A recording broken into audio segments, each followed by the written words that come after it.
ನಮಸ್ಕಾರ. Freedom fire ವಿಶೇಷ ಕಾರ್ಯಕ್ರಮಕ್ಕೆ ಸ್ವಾಗತ. ನಾನು ಸಂತೋಷ್ ರಾಠೋಡ್. ಮುಖವಾಡಗಳಿಲ್ಲ, ಯಾವುದೇ ಮುಲಾಜಿಲ್ಲ, ತೀಕ್ಷ್ಣ ಮಾತು, ನೈಜ ವಿಶ್ಲೇಷಣೆ. ಇವತ್ತು ರಾಜ್ಯದಲ್ಲಿ ಹಾಗೂ ದೇಶದಲ್ಲಿ ಆಗಿರುವಂತಹ ಪ್ರಮುಖ ಬೆಳವಣಿಗೆಗಳೇನಿದೆ ಅದರ ತೆರೆಯ ಮರೆಯ ಇಲ್ಲಿ ಇರುವಂತಹ ಏನು ಪ್ರಮುಖ ವಿಚಾರಗಳಿದೆ ಆ ಎಲ್ಲ ವಿಚಾರಗಳಿಗೆ ಸಂಬಂಧಪಟ್ಟಂತೆ ಚರ್ಚೆ ಮಾಡ್ತಾ ಹೋಗ್ತೀವಿ ಫ್ರೀಡಂ ಫೈರ್.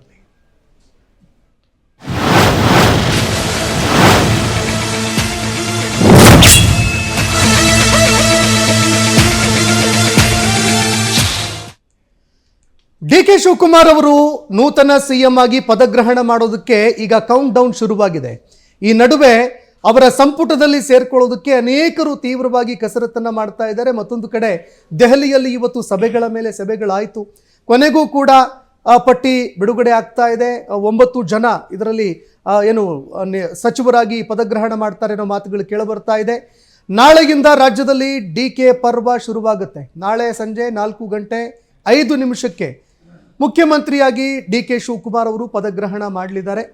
ಇನ್ನು ಗಾಜಿನ ಮನೆಯಲ್ಲಿ, ಲೋಕಸಭಾ ಭವನದ ಗಾಜಿನ ಮನೆಯಲ್ಲಿ ಡಿ.ಕೆ. ಶಿವಕುಮಾರ್ ಅವರು ರಾಜ್ಯದ 25ನೇ ಸಿಎಂ ಆಗಿ ಪ್ರಮಾಣ ವಚನ ಸ್ವೀಕಾರ ಮಾಡಲಿದ್ದಾರೆ.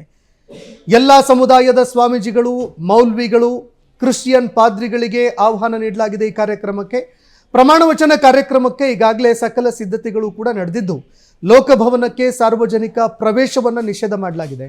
ಮತ್ತೊಂದು ಕಡೆ ಕರ್ನಾಟಕ ಲೋಕಭವನ ಮತ್ತು ಸುತ್ತಮುತ್ತ ಪ್ರದೇಶಗಳಲ್ಲಿ ಜನಸಂದಣಿ ಉಂಟಾಗುವ ಸಾಧ್ಯತೆ ಇರೋದ್ರಿಂದಾಗಿ ವಿಧಾನಸೌಧ ಹಾಗೂ ವಿಕಾಸಸೌಧ ಸಿಬ್ಬಂದಿಗೆ ನಾಳೆ ಮಧ್ಯಾಹ್ನ ಅರ್ಧ ದಿನ ರಜೆ ಘೋಷಣೆ ಮಾಡಲಾಗಿದೆ.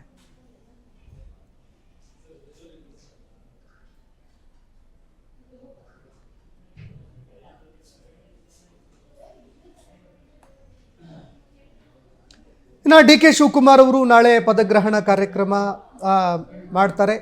4:05 ಪ್ರಮಾಣ ವಚನ ಸ್ವೀಕಾರ ಮಾಡ್ತಾರೆ ಅನ್ನೋ ಮಾಹಿತಿಗಳು ಲಭ್ಯವಾಗ್ತಾ ಇದೆ. ಲೋಕಸಭಾ ಭವನದ ಗಾಜಿನ ಮನೆಯಲ್ಲಿ ಡಿ.ಕೆ. ಶಿವಕುಮಾರ್ ಅವರು ಪ್ರಮಾಣ ವಚನ ಮಾಡ್ತಾರೆ. ಇನ್ನು ಇದೇ ವೇಳೆ ಸಹಜವಾಗಿ ಲೋಕಭವನದ ಅಕ್ಕಪಕ್ಕದಲ್ಲಿ ಎಲ್ಲ ಕಡೆಗಳಲ್ಲೂ ಕೂಡ ಅಪಾರ ಪ್ರಮಾಣದಲ್ಲಿ ಜನ ಬರೋದ್ರಿಂದಾಗಿ ಯಾವುದೇ ರೀತಿಯಲ್ಲೂ ಕೂಡ ಸಮಸ್ಯೆಗಳು ಉಂಟಾಗದಂತೆ ರಸ್ತೆಗಳನ್ನು ಡೈವರ್ಟ್ ಮಾಡಲಾಗಿದೆ. ಮತ್ತೊಂದು ಕಡೆಯಲ್ಲಿ ಬ್ಯಾನರ್ ಫ್ಲೆಕ್ಸ್ಗಳು ಕೂಡ ರಾರಾಜಿಸ್ತಾ ಇದೆ. ಡಿ.ಕೆ. ಶಿವಕುಮಾರ್ ಅವರ ಬೆಂಬಲಿಗರು ಭಾರಿ ಪ್ರಮಾಣದಲ್ಲಿ ನಾಳೆ ಬರುವಂತಹ ಸಾಧ್ಯತೆಗಳು ಕೂಡ ದಟ್ಟವಾಗಿ ಗೋಚರವಾಗ್ತಾ ಇದೆ.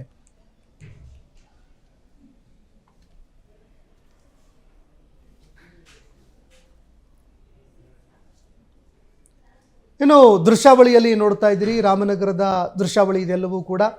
ರಾಮನಗರದಲ್ಲಿ ಒಂದು ರೀತಿ ಸಡಗರ ಸಂಭ್ರಮ ಮನೆ ಮಾಡಿದೆ. ಈಗ ಎಲ್ಲೆಂದರಲ್ಲಿ ಫ್ಲೆಕ್ಸ್ಗಳು, ಬ್ಯಾನರ್ಗಳು ರಾರಾಜಿಸ್ತಾ ಇದೆ. ಡಿ.ಕೆ. ಶಿವಕುಮಾರ್ ಅವರನ್ನು ಸ್ವಾಗತ ಮಾಡೋದಕ್ಕೆ ಭರ್ಜರಿ ತಯಾರಿಗಳನ್ನು ಕೂಡ ಮಾಡ್ಕೊಂಡಿದ್ದಾರೆ. ಅದರಲ್ಲೂ ಕೂಡ ಡಿ.ಕೆ. ಶಿವಕುಮಾರ್ ಅವರ ತವರೂರು. ಹೀಗಾಗಿ ಡಿ.ಕೆ. ಶಿವಕುಮಾರ್ ಅವರ ತವರು ಜಿಲ್ಲೆಯಲ್ಲಿ ಭರ್ಜರಿ ತಯಾರಿಗಳನ್ನು ಕೂಡ ಮಾಡ್ಕೊಂಡಿದ್ದಾರೆ. ದೃಶ್ಯಾವಳಿಯಲ್ಲಿ ನೋಡ್ತಾ ಇದ್ರಿ, ಸಾಕಷ್ಟು ಪ್ರಮಾಣದಲ್ಲಿ, ಭಾರಿ ಪ್ರಮಾಣದಲ್ಲಿ ಅವರ ಅಭಿಮಾನಿಗಳು ಕೂಡ ಇದ್ದಾರಲ್ಲಿ. ಹೀಗಾಗಿ ಡಿ.ಕೆ. ಶಿವಕುಮಾರ್ ಅವರನ್ನು ಸಿಎಂ ಆಗಿ ಪದಗ್ರಹಣ ಮಾಡಿದ ನಂತರ ಸ್ವಾಗತ ಮಾಡೋದಕ್ಕೆ ಅಂತ ಅಲ್ಲೂ ಕೂಡ ಭರ್ಜರಿ ತಯಾರಿಗಳನ್ನು ಮಾಡಿಕೊಳ್ಳಲಾಗ್ತಾ ಇದೆ. ಈಗ ಸಹಜವಾಗಿ ಡಿ.ಕೆ. ಶಿವಕುಮಾರ್ ಅವರು ಈಗಾಗಲೇ ರಾಜ್ಯಕ್ಕೆ ಆಗಮಿಸ್ತಾರೆ, ಪದಗ್ರಹಣ ಕೂಡ ಮಾಡ್ತಾರೆ. ಇದೇ ಸಂದರ್ಭದಲ್ಲಿ ಸಹಜವಾಗಿ ಡಿ.ಕೆ. ಶಿವಕುಮಾರ್ ಅವರು ಜ್ಯೋತಿಷ್ಯದಲ್ಲೂ ಕೂಡ ಸಾಕಷ್ಟು ನಂಬಿಕೆ ಇಟ್ಕೊಂಡಂತಹ ವ್ಯಕ್ತಿ. ನಾಳೆಯ ದಿನ ಎಷ್ಟು ಮಹತ್ವ ಸರ್ ಅವರ ಜೀವನದಲ್ಲಿ? ಅವರ ಜೀವನದಲ್ಲಿ ತುಂಬಾ ಮಹತ್ವ. ಅವರ ಬಹುಶಃ ಕನಸಿನ ದಿನ ನಾಳೆ ಸಾಕಾರ ಆಗ್ತಾ ಇದೆ. ಅವರು ಕಡೆ ಕ್ಷಣದವರೆಗೂ ಆಗುತ್ತೋ ಇಲ್ವೋ ಅನ್ನೋ ಭಯಾನಕ ಒಂದು ಕುತೂಹಲದ ಘಟ್ಟದಲ್ಲಿದ್ದರು. ಎಲ್ಲ MLAಗಳ ಕೈ ಕೊಟ್ಟೇ ಬಿಟ್ಟರು, ನಮ್ಗೆ ಆಗೋದೇ ಇಲ್ಲ ಅನ್ನೋ ಸ್ಟೇಜಲ್ಲೂ ಇದ್ದರು. ಒಂದು ಸಂದರ್ಭದಲ್ಲಿ ಅವರು ಮೌನವ್ರತದ ಮೊರೆ ಹೋಗಿದ್ದರು. ಆದರೆ ಇವ್ರಿಗೆ ಯಾವ MLAಗಳು ಸಪೋರ್ಟ್ ಮಾಡಿದ್ರೋ ಇಲ್ವೋ ಗೊತ್ತಿಲ್ಲ, ಅವರ ಬೆಂಬಲಿಗರು ಸಪೋರ್ಟ್ ಮಾಡಿದ್ರೋ ಇಲ್ವೋ ಗೊತ್ತಿಲ್ಲ. ಆದರೆ ಜ್ಯೋತಿಷಿಗಳು, ವಾಸ್ತು ತಜ್ಞರು ಇವ್ರಿಗೆ ಮಾತ್ರ ಭರಪೂರವಾಗಿ ಒಂದು ಭರವಸೆಯನ್ನು ಕೊಡ್ತಾನೇ ಇದ್ದರು. ಅಜ್ಜಯ್ಯನ ಮಠದ ಸ್ವಾಮೀಜಿಯಿಂದ ಹಿಡಿದು ಅವರ ದ್ವಾರಕನಾಥ್ ಗುರೂಜಿಯಿಂದ ಹಿಡಿದು ಎಲ್ಲರೂ ಅವ್ರಿಗೆ ಇಲ್ಲ ನೀವು ಆಗ್ತೀರಿ ಎಲ್ಲರೂ, ಯಾವುದೇ ಒಬ್ಬ ಸ್ವಾಮೀಜಿ, ಯಾವುದೇ ಒಬ್ಬ ಶಾಸ್ತ್ರಿ ಅವ್ರು ಆಗಲ್ಲ ಅಂತ ಹೇಳಿದ್ದೇ ಇಲ್ಲ. ಅದಕ್ಕೂ ಅವರು ನಾಳೆ ಕಡೆಯದಾಗ ಅವರು CM ಆಗಿ ಪದಗ್ರಹಣ ಮಾಡ್ತಾ ಇದ್ದಾರೆ. ನೀವು ಹೇಳಿದಾಗೆ ಮೌಲ್ವಿಗಳು, ಕ್ರಿಶ್ಚಿಯನ್ ಪಾದ್ರಿಗಳಿಗೆ ಕೂಡ ಆಹ್ವಾನ ನೀಡಲಾಗಿದೆ. ಜೊತೆಗೆ ಎಲ್ಲ ಸಮುದಾಯದ ಸ್ವಾಮೀಜಿಗಳಿಗೆ ಅವರು ಆಹ್ವಾನವನ್ನು ಕೊಟ್ಟಿದ್ದಾರೆ. ಈ ಮೂಲಕ ಕಾಂಗ್ರೆಸ್ನ ಜಾತ್ಯತೀತ ಅಂತ ಏನಿದೆ ಆ ಒಂದು ಅಭಿಪ್ರಾಯ ಏನಿದೆ ಏನಿದೆ ಅದನ್ನೇನೋ ಇಂಪ್ಲಿಮೆಂಟ್ ಮಾಡೋಕ್ಕೆ ಅಥವಾ ಅದನ್ನು ತೋರ್ಸೋಕ್ಕೆ ಅಂತ ಏನೋ ಡಿ ಕೆ ಶಿವಕುಮಾರ್ ಅವರು ಹೊರಟಿರೋ ಥರ ಕಾಣ್ತಾ ಇದೆ. ಬಹುಶಃ ಸಿದ್ದರಾಮಯ್ಯನವರೇ ಈ ಥರ ಏನು ಕಸರತ್ತು ಮಾಡಿರಲಿಲ್ಲ ಸರ್, ಅವ್ರಿಗೆ ಅದರ ಅಗತ್ಯನೂ ಇರಲಿಲ್ಲ. ಡಿ ಕೆ ಶಿವಕುಮಾರ್ ಅವ್ರಿಗೆ ಬಹುಶಃ ತಾನು ಜಾತ್ಯತೀತ, ತಾನು ಒಕ್ಕಲಿಗ ಮುಖಂಡ ಅಲ್ಲ ಅಂತಕ್ಕಂಥದ್ದನ್ನು ತೋರಿಸ್ಕೊಳ್ಳೋ ಅಗತ್ಯ ಕಂಡು ಬರ್ತಾ ಇದೆ ಅಂತ ಅನಿಸುತ್ತೆ. ಬಹುಶಃ ಇವರು ಸ್ವಾಮೀಜಿಗಳನ್ನ ಕರೆದಿರೋದು ನೋಡಿದ್ರೆ, ಮೌಲ್ಯಗಳನ್ನ ಕರೆದಿರೋದು ನೋಡಿದ್ರೆ, ಆಮೇಲೆ ಏನೋ ಕ್ರಿಶ್ಚಿಯನ್ ಪಾದ್ರಿಗಳನ್ನ ಕರೆದಿರೋದು ನೋಡಿದ್ರೆ ಇವರ ವಿಷನ್ ಇನ್ನೂ ಮೊನ್ನೆ ಏನೋ ಒಂದು ಸ್ಟೇಟ್ಮೆಂಟ್ ಕೊಟ್ಟಿದ್ದಾರೆ, ಇನ್ನೂ 10-15 ವರ್ಷ ನಾನು ಇರ್ತೀನಿ ಪಾಲಿಟಿಕ್ಸ್. ಬಹುಶಃ ಇದು 2.5 ವರ್ಷ ಅಲ್ಲ ಅವರ ಮುಖ್ಯಮಂತ್ರಿ ಅವಧಿ, ಇನ್ನೂ ಇನ್ನು ಮುಂದಿನ 5 ವರ್ಷಗಳಿಗೆ ಕೂಡ ಏನೋ ಒಂದಷ್ಟು ಕಾರ್ಯತಂತ್ರಗಳನ್ನು ತಲೆಯಲ್ಲಿಟ್ಕೊಂಡು ಕೆಲಸ ಮಾಡಿರೋ ಥರ ಕಾಣ್ತಾ ಇದೆ. ಜೊತೆಗೆ ಏನೋ 45 ವರ್ಷಗಳ ಅನುಭವ ಇದೆ ಡಿ ಕೆ ಶಿವಕುಮಾರ್ ಅವ್ರಿಗೆ, ಬರೋಬ್ಬರಿ 45 ವರ್ಷಗಳ ಆಡಳಿತದ ಅನುಭವ ಇದೆ. ಹಾಗಾಗಿ ಅವ್ರಿಗೆ ಆಡಳಿತದಲ್ಲಿ ಅವ್ರಿಗೆ ಯಾವುದೇ ಸವಾಲಾಗಲಿ ಯಾವುದೇ ತೊಂದರೆ ಆಗಲಿ ಉದ್ಭವ ಆಗುತ್ತೆ ಅಂತ ಹೇಳೋಕ್ಕೆ ಬರೋದಿಲ್ಲ. ಅವ್ರಿಗೆ ಇರೋ ಸಮಸ್ಯೆ ಏನು ಅಂತ ಹೇಳಿದ್ರೆ, ಒಂದು ಈ ಹಿರಿಯ ಏನೋ ಆ ಶಾಸಕರುಗಳನ್ನ ಈಗ ಯಾರೋ ಸಚಿವರನ್ನಾಗಿ ತಗೋತಾ ಇದ್ದಾರೋ ಅವ್ರನ್ನ ಹ್ಯಾಂಡಲ್ ಮಾಡೋದೊಂದು ದೊಡ್ಡ ಸಮಸ್ಯೆ ಆಗ್ಬೋದು. ಅದನ್ನು ಸಿದ್ದರಾಮಯ್ಯನವ್ರನ್ನ ಹೇಗೆ ಹ್ಯಾಂಡಲ್ ಮಾಡ್ತಾ ಇದ್ದಾರೋ ಅದೇ ರೀತಿ ಏನೋ ಆ ಮೆಚ್ಯೂರ್ಡ್ ವೇನಲ್ಲಿ ಹ್ಯಾಂಡಲ್ ಮಾಡಿ ಈ 2 ವರ್ಷಗಳ ಅವಧಿನ ಸಂಪೂರ್ಣವಾಗಿ ಕಂಪ್ಲೀಟ್ ಮಾಡ್ಬೋದು ಅಂತ ಅನಿಸುತ್ತೆ. ಈಗ ಇನ್ನು ನಿನ್ನೆನೆ ದೆಹಲಿಗೆ ತೆರಳಿದ್ದಂತಹ ನಿಯೋಜಿತ CM ಡಿ ಕೆ ಶಿವಕುಮಾರ್ ಅವರು ನಿಕಟಪೂರ್ವ ಏನು CM ಆಗಿರುವಂತಹ ಸಿದ್ದರಾಮಯ್ಯ ಅವರ ಜೊತೆಯಲ್ಲಿ ದೆಹಲಿಗೆ ತೆರಳಿದ್ರು. ದೆಹಲಿಗೆ ತೆರಳಿದ ನಂತರ ಅಲ್ಲಿ ಸಾಕಷ್ಟು ಚರ್ಚೆಗಳು ಕೂಡ ಆಯಿತು. ಸಚಿವರ ಪಟ್ಟಿ ಕೊನೆಗೂ ಫೈನಲ್ ಮಾಡೋದಕ್ಕೆ ಕಸರತ್ತು ತೀವ್ರವಾಗಿ ನಡೀತು. ಡಿ ಕೆ ಶಿವಕುಮಾರ್ ಜೊತೆ ಒಟ್ಟು 13 ಸಚಿವರು ಪ್ರಮಾಣ ವಚನ ಸ್ವೀಕಾರ ಮಾಡುವಂಥದ್ದು ಫಿಕ್ಸು. 13 ಜನ ಸಚಿವರು ಪ್ರಮಾಣ ವಚನ ಸ್ವೀಕಾರ ಮಾಡ್ತಾರೆ. ಫ್ರೀಡಂ ಟಿವಿಯಲ್ಲಿ ನೂತನ ಸಚಿವರ ಎಕ್ಸ್ಕ್ಲೂಸಿವ್ ಪಟ್ಟಿ. KJ ಜಾರ್ಜ್, ಪರಮೇಶ್ವರ್, ರಾಮಲಿಂಗಾರೆಡ್ಡಿ ಅವರು ಕೂಡ ಸಚಿವರಾಗಲಿದ್ದಾರೆ. UT ಖಾದರ್, MB ಪಾಟೀಲ್ ಅವರಿಗೂ ಕೂಡ ಸಚಿವ ಸ್ಥಾನ ಒಲಿದು ಬರಲಿದೆ. ಸತೀಶ್ ಜಾರಕಿಹೊಳಿ ಅವರ ಹೆಸರು ಕೂಡ ಪಟ್ಟಿಯಲ್ಲಿದೆ.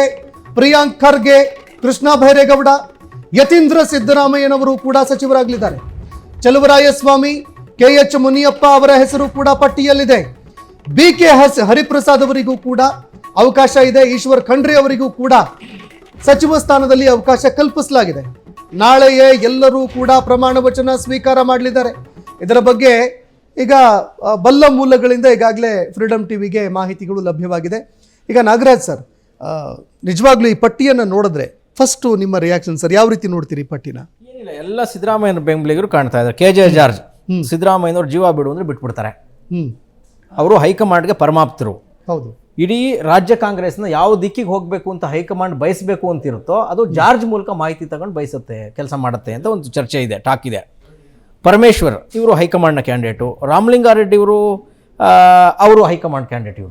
ಇವರು DK ಬಣ ಆಗಲಿ ಸಿದ್ದರಾಮಯ್ಯ ಬಣ ಆಗಲಿ ಅವರು ಯಾರು ಗುರುತಿಸುವಂಥ ಪ್ರಯತ್ನ ಅವ್ರು ಯಾವತ್ತೂ ಮಾಡಿಲ್ಲ, ಮಾಡೋದು ಇಲ್ಲ. ಅವ್ರಿಗೆ ಹೈಯೆಸ್ಟ್ ಗೆದ್ದಿರೋ ಕ್ಯಾಂಡಿಡೇಟು ರಾಮಲಿಂಗಾರೆಡ್ಡಿ ಅವರು ಮುಖ್ಯಮಂತ್ರಿ ಆಗ್ಬೇಕು, ನಾನು ನನ್ನ ಏನೋ ಅನುಭವವನ್ನು ಪರಿಗಣಿಸೋದಾದರೆ ನಾನು ಮುಖ್ಯಮಂತ್ರಿ ಅಭ್ಯರ್ಥಿ ಅಂತ ಸುಮಾರು ಕಡೆ ಅವರು ಹೇಳ್ಕೊಂಡಿದ್ದಾರೆ. ಲಾಸ್ಟ್ ಟೈಮ್ಗೆ ಕೂಡ ಬೆಂಗಳೂರು ಅರ್ಬನ್ ಡೆವಲಪ್ಮೆಂಟ್ ಖಾತೆನ ಅವ್ರು ಕೇಳಿದ್ರು, ಇದು DK ಅವ್ರ ಪಾಲ್ಗಾಯಿತು. ಅವ್ರಿಗೆ ಅಸಮಾಧಾನ ಇತ್ತು. ನನಗೆ ಒಂದ್ಸರಿ ಫೋನ್ ಮಾಡಿ ಅವ್ರು ಹೇಳಿದ್ರು ಬೇಕಾಗಿಲ್ಲ, ಯಾವ ಖಾತೆನೂ ಬೇಡ ಅನ್ನೋ ಥರ ಅಭಿಪ್ರಾಯದಲ್ಲಿ ಪಾಪ ಅವ್ರು ಮಾತಾಡಿದರು. ಇನ್ನು ಖಾದರ್ ಇದ್ದಾರೆ, ಅವರು ಸಿದ್ದರಾಮಯ್ಯ ಬೆಂಬಲಿಗರು. MB ಪಾಟೀಲ್ ಇದ್ದಾರೆ, ಪಕ್ಕಾ ಸಿದ್ದರಾಮಯ್ಯನವ್ರ ಬೆಂಬಲಿಗರು. ಸತೀಶ್ ಜಾರಕಿಹೊಳಿ ಇದ್ದಾರೆ, ಅವರು. ಪ್ರಿಯಾಂಕ್ ಖರ್ಗೆ ಮಾಮೂಲು ಹೈಕಮಾಂಡು. ಯತೀಂದ್ರ ಸಿದ್ದರಾಮಯ್ಯ ಅವರ ಮಗ. ಎಸ್. ಹಾಗಾಗಿ DK ಸಂಪುಟ ಇದೆಯಲ್ಲ ಸರ್, ಇದು ಸಿದ್ದರಾಮಯ್ಯನವರ ಬೆಂಬಲಿಗರ ಸಂಪುಟ ಅಂತ ಅನಿಸ್ತಾ ಇದೆ ಈ ಲಿಸ್ಟ್ ನೋಡಿದ್ರೆ. ಈಗೇನೋ ಒಂದು ಮೆಸೇಜ್ ಬಂತು, ಈಗ ಜಸ್ಟ್ ಮೆಸೇಜ್ ಬಂತು. ಸತೀಶ್ ಜಾರಕಿಹೊಳಿ ಏನೋ ಹೋಲ್ಡ್ ಮಾಡಿ ಏನೋ ಚಲುವರಾಯಸ್ವಾಮಿ ಅವ್ರನ್ನ ಅಕೊಮಡೇಟ್ ಮಾಡಿದ್ದಾರೆ ಅಂತ, ಭೈರತಿ ಮತ್ತು ಚಲುವರಾಯಸ್ವಾಮಿ ಅವ್ರನ್ನ ಅಕೊಮಡೇಟ್ ಮಾಡಿದ್ದಾರೆ ಅಂತ ಏನೋ ಸುದ್ದಿ ಬರ್ತಾ ಇದೆ. ಸತೀಶ್ ಜಾರಕಿಹೊಳಿ ಅವ್ರನ್ನ KPCC ಏನೋ ಇದಕ್ಕೂ ಪರಿಗಣಿಸ್ತಾ ಇಲ್ಲ. ಖಂಡ್ರೆ ಅವ್ರಿಗೇನೋ ಈಗ ಜಸ್ಟ್ ಏನೋ ಹೇಳಿದ್ದಾರೆ ಅಂತ ಒಂದೇನೋ ಬ್ರೇಕಿಂಗ್ ನ್ಯೂಸ್ ಬರ್ತಾ ಇದೆ. ನೆಕ್ಸ್ಟ್ ನಮ್ಮವ್ರು ಹಾಕ್ಬೋದೇನೋ. ಇದು ಈ ಪಟ್ಟಿನ ನೋಡಿದ್ರೆ ಸರ್, ಸಿದ್ದರಾಮಯ್ಯನವರ ಮೇಲುಗೈ ಏನೋ ಓಪನ್ ಆಗಿ ಕಾಣ್ತಾ ಇದೆ. ಇದರ ಜೊತೆ DK ಶಿವಕುಮಾರ್ ಹೇಗೆ ಹೆಣಗ್ತಾರೆ ಅನ್ನೋದಷ್ಟೇ ಚರ್ಚೆಯಾಗಿ ಉಳಿತದೆ. ಈಗ ಸರ್, ಗಂಗಾಧರ್ ಸರ್, ಈ ಪಟ್ಟಿಯನ್ನು ನೋಡಿದಾಗ ಮುಂದಿನ ದಿನಗಳಲ್ಲಿ 2ನೇ ಪಟ್ಟಿಯಲ್ಲಿ ನಾವು ಏನು ನಿರೀಕ್ಷೆ ಮಾಡ್ಬೋದು? ಇದು ಒಂದು ಯಾವ ರೀತಿ ಕಚ್ಚಾಟ ನಡಿಬಹುದು ಅಥವಾ ಫೈಟ್ ನಡಿಬಹುದು ಸಚಿವ ಸ್ಥಾನಕ್ಕಾಗಿ ಅನ್ನುವಂಥದ್ದು ಒಂದು. ಮತ್ತೊಂದು ಕಡೆ DK ಶಿವಕುಮಾರ್ ಅವರು ಈ ಒಂದು ಸಚಿವ ಸಂಪುಟದಲ್ಲಿ ಯಾವ ರೀತಿ ಹೆಣಗಾಡಿ ಸರ್ಕಾರವನ್ನು ನಡೆಸೋದಕ್ಕೆ ಸಾಧ್ಯ ಆಗುತ್ತೆ ಅಂತ. ಈಗ ಇವರು ನಾಗರಾಜ್ ಅವರು ಹೇಳಿದಂಗೆ ಇದು ಒಂಥರ ಸಿದ್ದರಾಮಯ್ಯನವರ ಒಂದು ಪಟ್ಟಿಯಾಗಿದೆ ಅಂತ ಹೇಳಿ. ಆದರೆ ಸಿದ್ದರಾಮಯ್ಯನವರು ಒಂದು ಚಾಣಾಕ್ಷತನವನ್ನು ಮೆರೆದರು. ತಾವು ಪಟ್ಟಿ ಸಲ್ಲಿಸುವಾಗ ಹೈಕಮಾಂಡ್ ಯಾರ್ಯಾರನ್ನ ಅವರು ಏನಪ್ಪ ಅಂದ್ರೆ ತಮ್ಮ ಪಟ್ಟಿಯಲ್ಲಿ ಸೇರಿಸ್ಕೊಂಡಿದ್ದಾರೆ ಅಂತಕ್ಕಂಥದ್ದನ್ನ ಬಿಟ್ಟುಕೊಟ್ಟು ಬೇರೆಯವ್ರನ್ನ ಏನಪ್ಪ ಅಂದ್ರೆ ಅವರು ಅದರೊಳಗಡೆ ಪ್ರಸ್ತಾಪಿಸಿದರು. ಹೈಕಮಾಂಡ್ ಪಟ್ಟಿನೇ ಬಿಟ್ಟರು ಅವರು. ಹೈಕಮಾಂಡ್ನಲ್ಲಿ ಇವರು ವ್ಯಕ್ತಿಗಳೇ ಇದ್ದರು. ಹೀಗಾಗಿ ಅವರು ನಮಗೆ ಫಾರ್ ಎಕ್ಸಾಂಪಲ್ ಇವರು ಯಾರು ಎಂ ಬಿ ಪಾಟೀಲ್ ಇರ್ಬೋದು, ಇನ್ನೊಬ್ಬರು ಏನಪ್ಪ ಅಂದರೆ ಸತೀಶ್ ಜಾರಕಿಹೊಳಿ, ಇವರು ಏನಪ್ಪ ಅಂದರೆ ಇವ್ರು ಕೊಡ್ಲಿಕ್ಕೆ ಹೋಗಿಲ್ಲ. ಸತೀಶ್ ಜಾರಕಿಹೊಳಿ ಅವ್ರು ಇವ್ರು ಕೊಟ್ಟಿದ್ದಾರೆ ಅಂತೇಳಿ ಕಾಣಿಸುತ್ತೆ. ಹಾಗೆ ಜಾರ್ಜು ಇವರೆಲ್ಲ ಏನಪ್ಪ ಅಂದರೆ ಅವ್ರಿಗೆ ಹೈಕಮಾಂಡ್ನಲ್ಲಿ ಇದ್ದೇ ಇರ್ತಾರೆ. ಪರಮೇಶ್ವರು ಅಲ್ಲೇ ಇರ್ತಾರೆ, ಪ್ರಿಯಾಂಕ್ ಖರ್ಗೆನೂ ಇರ್ತಾರೆ. ನಾನು ಕೊಡಬೇಕಾಗಿದ್ದು ಯಾರಿಗೆ ಅಂಥೇಳಿ ಇವರು ಬೈರ್ತಿ ಅವರಿಗೆ, ಸುರೇಶ್ ಬೈರ್ತಿ ಇರುವುದು, ಮತ್ತೇನೊಬ್ಬರು ಯಾರು ಸಂತೋಷ್ ಲಾಡು ಮತ್ತು ಇಂಥವ್ರಿಗೆ ಆಮೇಲೆ ಕೊಟ್ಟಿದ್ದಾರೆ ಅಂಥೇಳಿ ಕೇಳ್ಪಟ್ಟೆ. ಹಾಗೆ ಅವರು ಏನಂತಂದ್ರಪ್ಪ ಅಂದರೆ ಎಲ್ಲ ತುಂಬ ಸೀನಿಯರ್ ಲೀಡರ್ ಆಗಿರೋದರಿಂದ, ಮುಖ್ಯಮಂತ್ರಿಯಾಗಿ ಇತ್ತೀಚೆಗೆ ಈಗಷ್ಟೇ ನಿರ್ಗಮಿಸಿರೋದರಿಂದ ಎಲ್ಲ ಒಳ ಹೊರಗುಗಳೆಲ್ಲ ಗೊತ್ತವರಿಗೆ, ಅಂದರೆ ಯಾವ ಪಟ್ಟಿ ಎಷ್ಟು ವರ್ಕೌಟ್ ಆಗುತ್ತೆ ಅಂಥೇಳಿ. ಹಾಗೆ ಕೆಲವೊಂದು ಹೆಸರುಗಳನ್ನು ಏನಪ್ಪ ಅಂದರೆ ಸಮಾಧಾನಕ್ಕಾಗಿ ಕೊಟ್ಟಿದ್ದಾರೆ ಅನ್ನೋಂತ ನನಗನ್ಸಿತ್ತು. ಹೌದು. ಯಾಕಂದರೆ ಕೆಲವ್ರನ್ನ ಸಮಾಧಾನ ಪಡಿಸ್ಬೇಕಾಗುತ್ತೆ, ಲಿಂಗಾಯತ್ ಸಮುದಾಯದವ್ರನ್ನ. ಇಲ್ಲ ನಾನು ಎಲ್ಲ ನಿಮ್ಮ ಜೊತೆಗೆ ಇದ್ದೀನಿ ಅಂತ ಹೇಳಲಿಕ್ಕೆ ಅಂಥೇಳಿ. ಕೊನೆಗೆ ಏನಂತಾರಪ್ಪ ಅಂದರೆ ಯತೀಂದ್ರ ಸಿದ್ದರಾಮಯ್ಯನವ್ರ ಹೆಸರು ಫೈನಲ್ ಆಗಿದೆ. ಅದು ಅವ್ರಿಗೆ ಮುಂಚೆನೇ ಗೊತ್ತಿತ್ತು ಅಂತ, ಯಾರು ಸಿದ್ದರಾಮಯ್ಯನವ್ರಿಗೆ. ಓಕೆ. ಹೀಗಾಗಿ ಇವತ್ತು ಅವರು ಏನಪ್ಪ ಅಂದರೆ ಸಮಾಜವಾದ ಹೋದರೆ ಎಲ್ಲ ಹಿಂದುತ್ವ ವಿರುದ್ಧ, ಕುಟುಂಬ ರಾಜಕಾರಣದ ವಿರುದ್ಧ ಭಾಳಷ್ಟು ಭಾಷಣಗಳೆಲ್ಲ ಮಾಡಿದ್ದಾರೆ ಅವರು. ಹೌದಾ? ಆದರೆ ಇವತ್ತೇನಪ್ಪ ಅಂದರೆ ಕುಟುಂಬ ರಾಜಕಾರಣಕ್ಕೆ ಒಂದು ಪಕ್ಕ ಆದ್ರಲ್ಲ ಅಂತ. ಓಕೆ, ಒಂದು ಬ್ರೇಕಿಂಗ್ ಅಪ್ಡೇಟ್ ಬರ್ತಾ ಇದೆ ಸರ್. ಈಗ ನೋಡಿ, ಡಿ ಕೆ ಶಿವಕುಮಾರ್ ಅವರ ಸಂಪುಟದಲ್ಲಿ ಪರಮೇಶ್ವರ್ ಅವರೊಬ್ಬರೇ DCM ಅನ್ನೋ ಮಾತುಗಳು ಕೇಳಿ ಬರ್ತಾ ಇದೆ. ಪಕ್ಕಾ ಮಾಹಿತಿ ಲಭ್ಯವಾಗ್ತಾ ಇದೆ. ಪರಮೇಶ್ವರ್ ಒಬ್ಬರಿಗೆ ಮಾತ್ರ DCM ಹುದ್ದೆ. ನಾಳೆ ಸಿಎಂ ಜೊತೆಗೆ ಒಟ್ಟು 14 ಸಚಿವರ ಪದಗ್ರಹಣ ನಡೆಯುತ್ತೆ. ಫ್ರೀಡಂ ಟಿವಿಗೆ ಕಾಂಗ್ರೆಸ್ ಮೂಲಗಳಿಂದ ಮಾಹಿತಿಗಳು ಲಭ್ಯವಾಗ್ತಾ ಇದೆ. ಈಶ್ವರ್ ಖಂಡ್ರೆಗೆ ಕೆಪಿಸಿಸಿ ಅಧ್ಯಕ್ಷಗಿರಿ ಫಿಕ್ಸು. ಕಾಂಗ್ರೆಸ್ನ ಹೈಕಮಾಂಡ್ ನಾಯಕರು ಮಹತ್ವದ ನಿರ್ಧಾರವನ್ನ ಕೈಗೊಳ್ತಾ ಇದ್ದಾರೆ. ಕೆಪಿಸಿಸಿ ಅಧ್ಯಕ್ಷರ ವಿಚಾರದಲ್ಲೂ ಕೂಡ ಆಯಿತು, ಡಿಕೆ ಸಂಪುಟದಲ್ಲಿ DCM ವಿಚಾರದಲ್ಲೂ ಕೂಡ ಆಯಿತು. ಪರಮೇಶ್ವರ್ ಒಬ್ಬರಿಗೆ ಮಾತ್ರ DCM ಹುದ್ದೆ. ನಾಳೆ ಸಿಎಂ ಜೊತೆಗೆ ಒಟ್ಟು 14 ಸಚಿವರ ಪದಗ್ರಹಣ ನಡೆಯಲಿದೆ. ಫ್ರೀಡಂ ಟಿವಿಗೆ ಕಾಂಗ್ರೆಸ್ನ ಮೂಲಗಳಿಂದ ಮಾಹಿತಿಗಳು ಲಭ್ಯವಾಗ್ತಾ ಇದೆ. ಈಶ್ವರ್ ಖಂಡ್ರೆಗೆ ಕೆಪಿಸಿಸಿ ಅಧ್ಯಕ್ಷಗಿರಿ. ಈಶ್ವರ್ ಖಂಡ್ರೆ ಅವರಿಗೆ ಕೆಪಿಸಿಸಿ ಅಧ್ಯಕ್ಷ ಪಟ್ಟ ಅನ್ನೋ ಮಾಹಿತಿಗಳು ಲಭ್ಯವಾಗ್ತಾ ಇದೆ. ಹೀಗಾಗಿ ಡಿಕೆ ಸಂಪುಟದಲ್ಲಿ ಒಟ್ಟು 3-4 DCM ಹುದ್ದೆಗಳು ಸೃಷ್ಟಿಯಾಗುತ್ತೆ ಅನ್ನೋ ಮಾತುಗಳು ಕೂಡ ಕೇಳಿ ಬರ್ತಾ ಇತ್ತು. ಈಗ ಪರಮೇಶ್ವರ್ ಮಾತ್ರ DCM ಅನ್ನೋ ಮಾಹಿತಿಗಳು ಲಭ್ಯವಾಗ್ತಾ ಇದೆ. ಈಗ ನಾಗರಾಜ್ ಸರ್, ಈ ಎರಡು ವಿಚಾರ ನೋಡಿದ್ರೆ ಹೇಗನ್ಸುತ್ತೆ ಸರ್? ಇದನ್ನು ನೋಡಿದ್ರೆ ಈಗ ನಮ್ಮಲ್ಲಿ ಏನು ಬ್ರೇಕಿಂಗ್ ನ್ಯೂಸ್ ಬಂತು, ಇದು ಪಕ್ಕಾ ಕಾಂಗ್ರೆಸ್ನ ಸ್ಟ್ರಾಟಜಿ ಅಂತ ಅನ್ಸುತ್ತೆ. ಪರಮೇಶ್ವರ್ ಅವರು ಅತಿ ಹೆಚ್ಚು ಡಿಸರ್ವ್ ಆಗಿದ್ದ ಕ್ಯಾಂಡಿಡೇಟ್ ಅಂತ ಹೇಳಿದ್ರೆ ಪರಮೇಶ್ವರ್. 2 ಸಾರಿ KPCC ಅಧ್ಯಕ್ಷರಾಗಿದ್ದರು, ಪ್ರಚಾರ ಸಮಿತಿ ಅಧ್ಯಕ್ಷರಾಗಿದ್ದರು. ಅವರು KPCC ಅಧ್ಯಕ್ಷರಾದ ಸಂದರ್ಭದಲ್ಲಿ ಕಾಂಗ್ರೆಸ್ ಪಕ್ಷ ಅಧಿಕಾರಕ್ಕೆ ಬಂದಿತ್ತು. ಅನಿವಾರ್ಯವಾಗಿ ಅವರ ದುರಾದೃಷ್ಟವಶಾತ್ ಅವರ ಕಾನ್ಸ್ಟಿಟ್ಯೂನ್ಸಿ ಮಧುಗಿರಿಯಲ್ಲಿ ಅವರು ಸೋಲನ್ನು ಅನುಭವಿಸಿದ್ರು. ಆ ಸಂದರ್ಭದಲ್ಲಿ ಅವರು ಮುಖ್ಯಮಂತ್ರಿ ಪದವಿಯನ್ನು ಕೇಳುವುದಕ್ಕೆ ಅವಕಾಶವೇ ಇರಲಿಲ್ಲ. ಅದೊಂದನ್ನೇ 2 ಟರ್ಮ್ ನಾನು ಆಗಿದ್ದೇನೆ, ನನ್ನ ಕೆಲಸ ನೋಡಿ ನನ್ನ ಪರಿಗಣಿಸಬೇಕು ಅಂತಕ್ಕಂಥ ಒಂದು ಪಟ್ಟನ್ನು ಹೈಕಮಾಂಡ್ ಮುಂದೆ ಹಾಕಿದ್ರು. ಅವರು CM ಗಾದಿಯ ಆಕಾಂಕ್ಷಿ ಕೂಡ ಆಗಿದ್ರು. ಈ ಸರಿನೂ ಆಗಿದ್ರು, ಕಳೆದ ಬಾರಿ ಆಗಿದ್ರು, ಹಲವು ಬಾರಿ ಕೂಡ ಅವರಾಗಿದ್ದರು.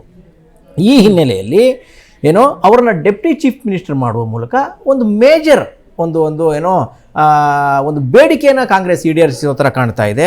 ಸತೀಶ್ ಜಾರಕಿಹೊಳಿ ಅವರು 2 ಪೊಸಿಷನ್ ಕೇಳ್ತಾ ಇದ್ರು. ಒಂದು PWD ಮಿನಿಸ್ಟ್ರಿಗೆ ಏನಿದ್ದಾರೆ ಅವರು ಅದನ್ನು ಕಂಟಿನ್ಯೂ ಮಾಡಬೇಕು, ಎರಡನೇದು KPCC ಅಧ್ಯಕ್ಷರನ್ನ ನನ್ನನ್ನು ಮಾಡಬೇಕು. ಅವರ ಬಹಳ ದೊಡ್ಡ ಪಟ್ಟಿತ್ತು.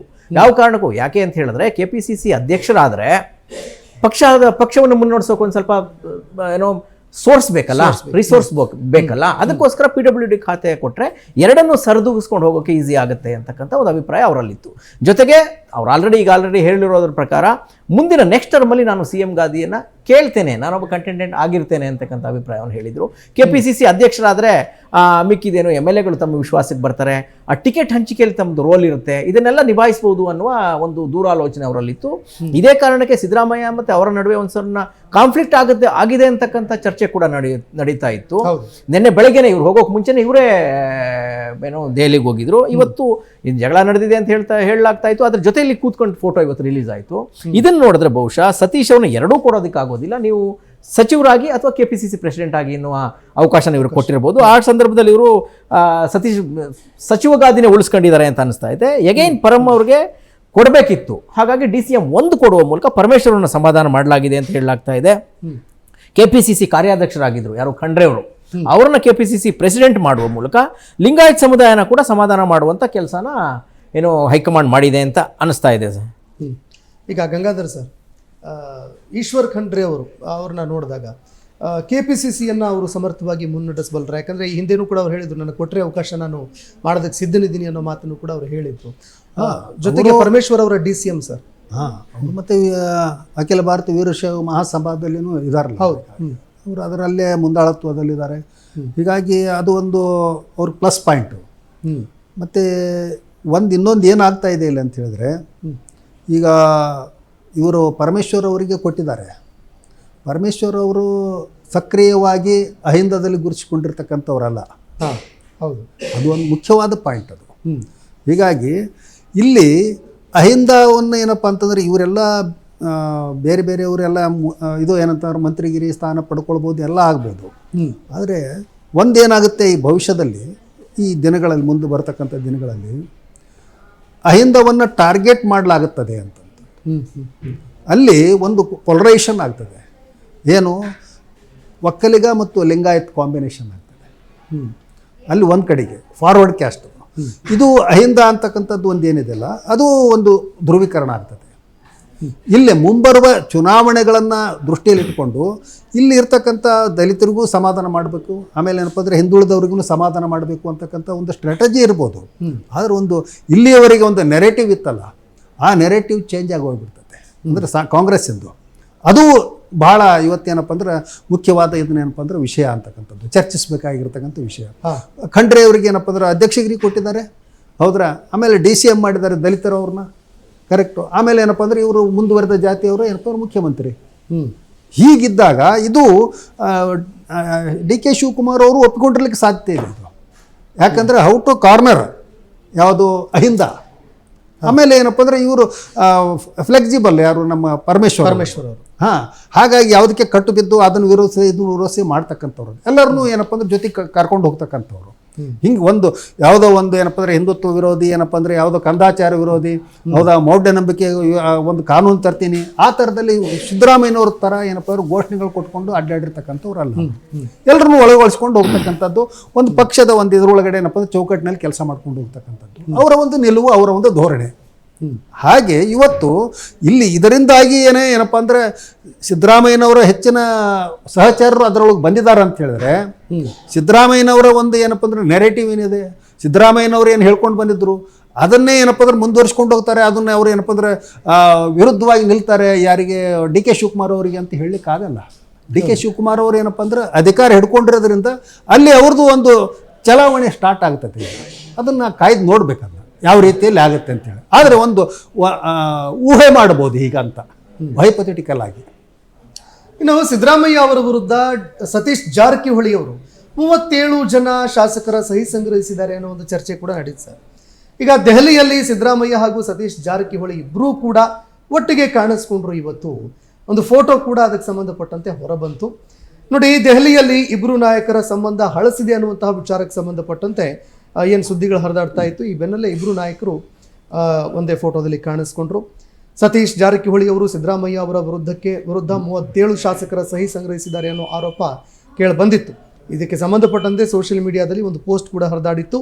ಇದೆಲ್ಲ ಸುಳ್ಳು ಅಂತ ಸತೀಶ್ ಜಾರಕಿಹೊಳಿ ಅವರು ಹೇಳಿ ಈ ಸುದ್ದಿ ಹಬ್ಬಿಸಿದವರ ವಿರುದ್ಧ FIR ದಾಖಲಾಗುವಂತೆ ಕೂಡ ನೋಡ್ಕೊಂಡಿದ್ರು. ಹೀಗಾಗಿ ಈಗ ಆ ಒಂದು ಮುನಿಸು ಇಲ್ವಾ ಅನ್ನುವಂತಹ ಒಂದು ಚರ್ಚೆ ಕೂಡ ಈಗ ನಡೀತಾ ಇದೆ. ಈಗ ಸರ್, ಈ ಫೋಟೋ ನೋಡಿದ ಮೇಲೆ ಏನು ಅನಿಸ್ತು ಸರ್? ನನಗೆ ಇಡೀ ಎಪಿಸೋಡ್ನಲ್ಲಿ ಗಂಗಾಧರ್ ಸರ್ ನೋಡೋದು ಸತೀಶ್ ಜಾರಕಿಹೊಳಿ ಅವ್ರಿಗೆ ಎಲ್ಲೋ ಒಂದು ಕಡೆ ಸೆಟ್ ಬ್ಯಾಕ್ ಆಗ್ತಾ ಇದೆಯಾ ಅಂತ. ನೋಡಿ, ನೀವು ಗಮನಿಸಿ, ಡೇ 1 ಇಂದ ಮುಖ್ಯಮಂತ್ರಿನ ಹೆಗಲ ಮೇಲೆ ಕೂರಿಸ್ಕೊಂಡು ಮೆರೆಸಿದವರು ಸತೀಶ್ ಜಾರಕಿಹೊಳಿ. ಹೌದು, ಅವರ ಯತೀಂದ್ರ ಮತ್ತೆ ಮುಖ್ಯಮಂತ್ರಿಯವರ ಸಿದ್ದರಾಮಯ್ಯನವರ ಮಗ ಯತೀಂದ್ರ ಮತ್ತೆ ಸತೀಶ್ ಜಾರಕಿಹೊಳಿ ಅವರು ಇತ್ತೀಚೆಗೆ ಒಂದು ಅಹಿಂದ ಸಮಾವೇಶನ ಮಾಡಿದ್ರು. ಆ ಅಹಿಂದ ವರ್ಗಗಳ ಯುವಕರ ಒಂದು ಸಭೆಗಳನ್ನ ಅಲ್ಲಲ್ಲಿ ಮಾಡಿದ್ರು. ಅಲ್ಲಿ ಎಲ್ಲರೂ ಅವ್ರದ್ದು ಯಾವುದು ಯೆಲ್ಲೋ ಶಾಲ್ ಅಲ್ಲ, ಅಹಿಂದ ಅದು ಯೆಲ್ಲೋ ಶಾಲೇನೋ ಹಾಕಿ ಅದನ್ನೊಂದು ಬ್ರಾಂಡ್ ಮಾಡಿ ಕೆಲವು ಲೀಡರ್ಗಳೆಲ್ಲ ಅದನ್ನು ಪ್ರಚಾರ ಮಾಡಿದ್ರು. ಅಹಿಂದ ಈಗ ಸಂಘಟನೆ ಆಗ್ತಾ ಇದೆ ಅಂತಕ್ಕಂಥದ್ದನ್ನು. ಜೊತೆಗೆ ನಮ್ಮ ತಂದೆಯವ್ರಿಗೆ ವಯಸ್ಸಾಯಿತು, ಅದನ್ನು ಅಹಿಂದ ಧ್ವಜವನ್ನು ಮುಂದಕ್ಕೆ ತಗೊಂಡೋಗುವಂಥ ಕೆಲಸವನ್ನು ಸತೀಶ್ ಅಣ್ಣವ್ರು ಮಾಡ್ತಾರೆ ಅಂತ ಯತೀಂದ್ರ ಸಿದ್ದರಾಮಯ್ಯನವರು ಬಹಿರಂಗವಾಗಿ ಹೇಳಿದ್ರು. ಹೌದು. ನಾವೆಲ್ಲ ಅಂದ್ಕೊಂಡು ಇನ್ನೇನು ಅಹಿಂದ ಹೊಸ ಲೀಡರು ಸತೀಶ್ ಜಾರಕಿಹೊಳಿ ಅವರು ಬಂಧುತ್ವ, ಮಾನವ ಬಂಧುತ್ವ ವೇದಿಕೆ ಅಂತ ಮಾಡ್ಕೊಂಡು ಅಹಿಂದ ವರ್ಗಗಳನ್ನ ಸಂಘಟನೆ ಮಾಡ್ತಾ ಇದ್ದಾರೆ. ಈ ಮೂಢನಂಬಿಕೆಗಳ ವಿರುದ್ಧ ಕ್ಯಾಂಪೇನ್ ಮಾಡ್ತಾ ಬರ್ತಾ ಇದ್ದಾರೆ. ಅಂಬೇಡ್ಕರ್ ವಿಚಾರಧಾರೆ, ಬುದ್ಧನ ವಿಚಾರಧಾರೆಗಳನ್ನ ಅವರು ಬಸವಣ್ಣನ ತತ್ವಗಳನ್ನ ಫಾಲೋ ಮಾಡ್ತಾರೆ. ಹಾಗಾಗಿ ಅಹಿಂದಾಗೆ ಸಿದ್ದರಾಮಯ್ಯನವ್ರಿಗಿಂತ ಶಾರ್ಪೆಸ್ಟ್ ಲೀಡರ್ ಬಂದ ಅಂತ ಯೋಚನೆ ಮಾಡ್ತಾ ಇದ್ವಿ. ಎಲ್ಲ ಆಯ್ತು ಅನ್ಬೇಕಾರೆ ಕಡೆ ಈಗ ಸಿದ್ದರಾಮಯ್ಯನವರ ರಾಜೀನಾಮೆ ಒಂದು 5-6 ದಿನಗಳ ಹಿಂದೆ ಶುರುವಾಯಿತು ನೋಡಿ. ಬಂತು ಒಂದು ಸೋಷಿಯಲ್ ಮೀಡಿಯಾದಲ್ಲಿ ಡಿಸ್ಕಷನ್ ಶುರುವಾಯಿತು. ಇವರೇ 37 ಜನರ ಶಾಸಕರ ಸಹಿ ಸಂಗ್ರಹ ಮಾಡಿ ಸಿದ್ದರಾಮಯ್ಯನವ್ರ ವಿರುದ್ಧ ಹೈಕಮಾಂಡ್ ಕಂಪ್ಲೇಂಟ್ ಕೊಟ್ಟಿದ್ದಾರೆ ಅಂತಕ್ಕಂಥ ಒಂದು ಸಣ್ಣ ಸುದ್ದಿ ಯಾವುದೋ ಒಂದು ಫೇಸ್ಬುಕ್ ಪೇಜಲ್ಲಿ ಬಂತು ಸರ್. ನಾವು ಇಗ್ನೋರ್ ಮಾಡ್ದೋ.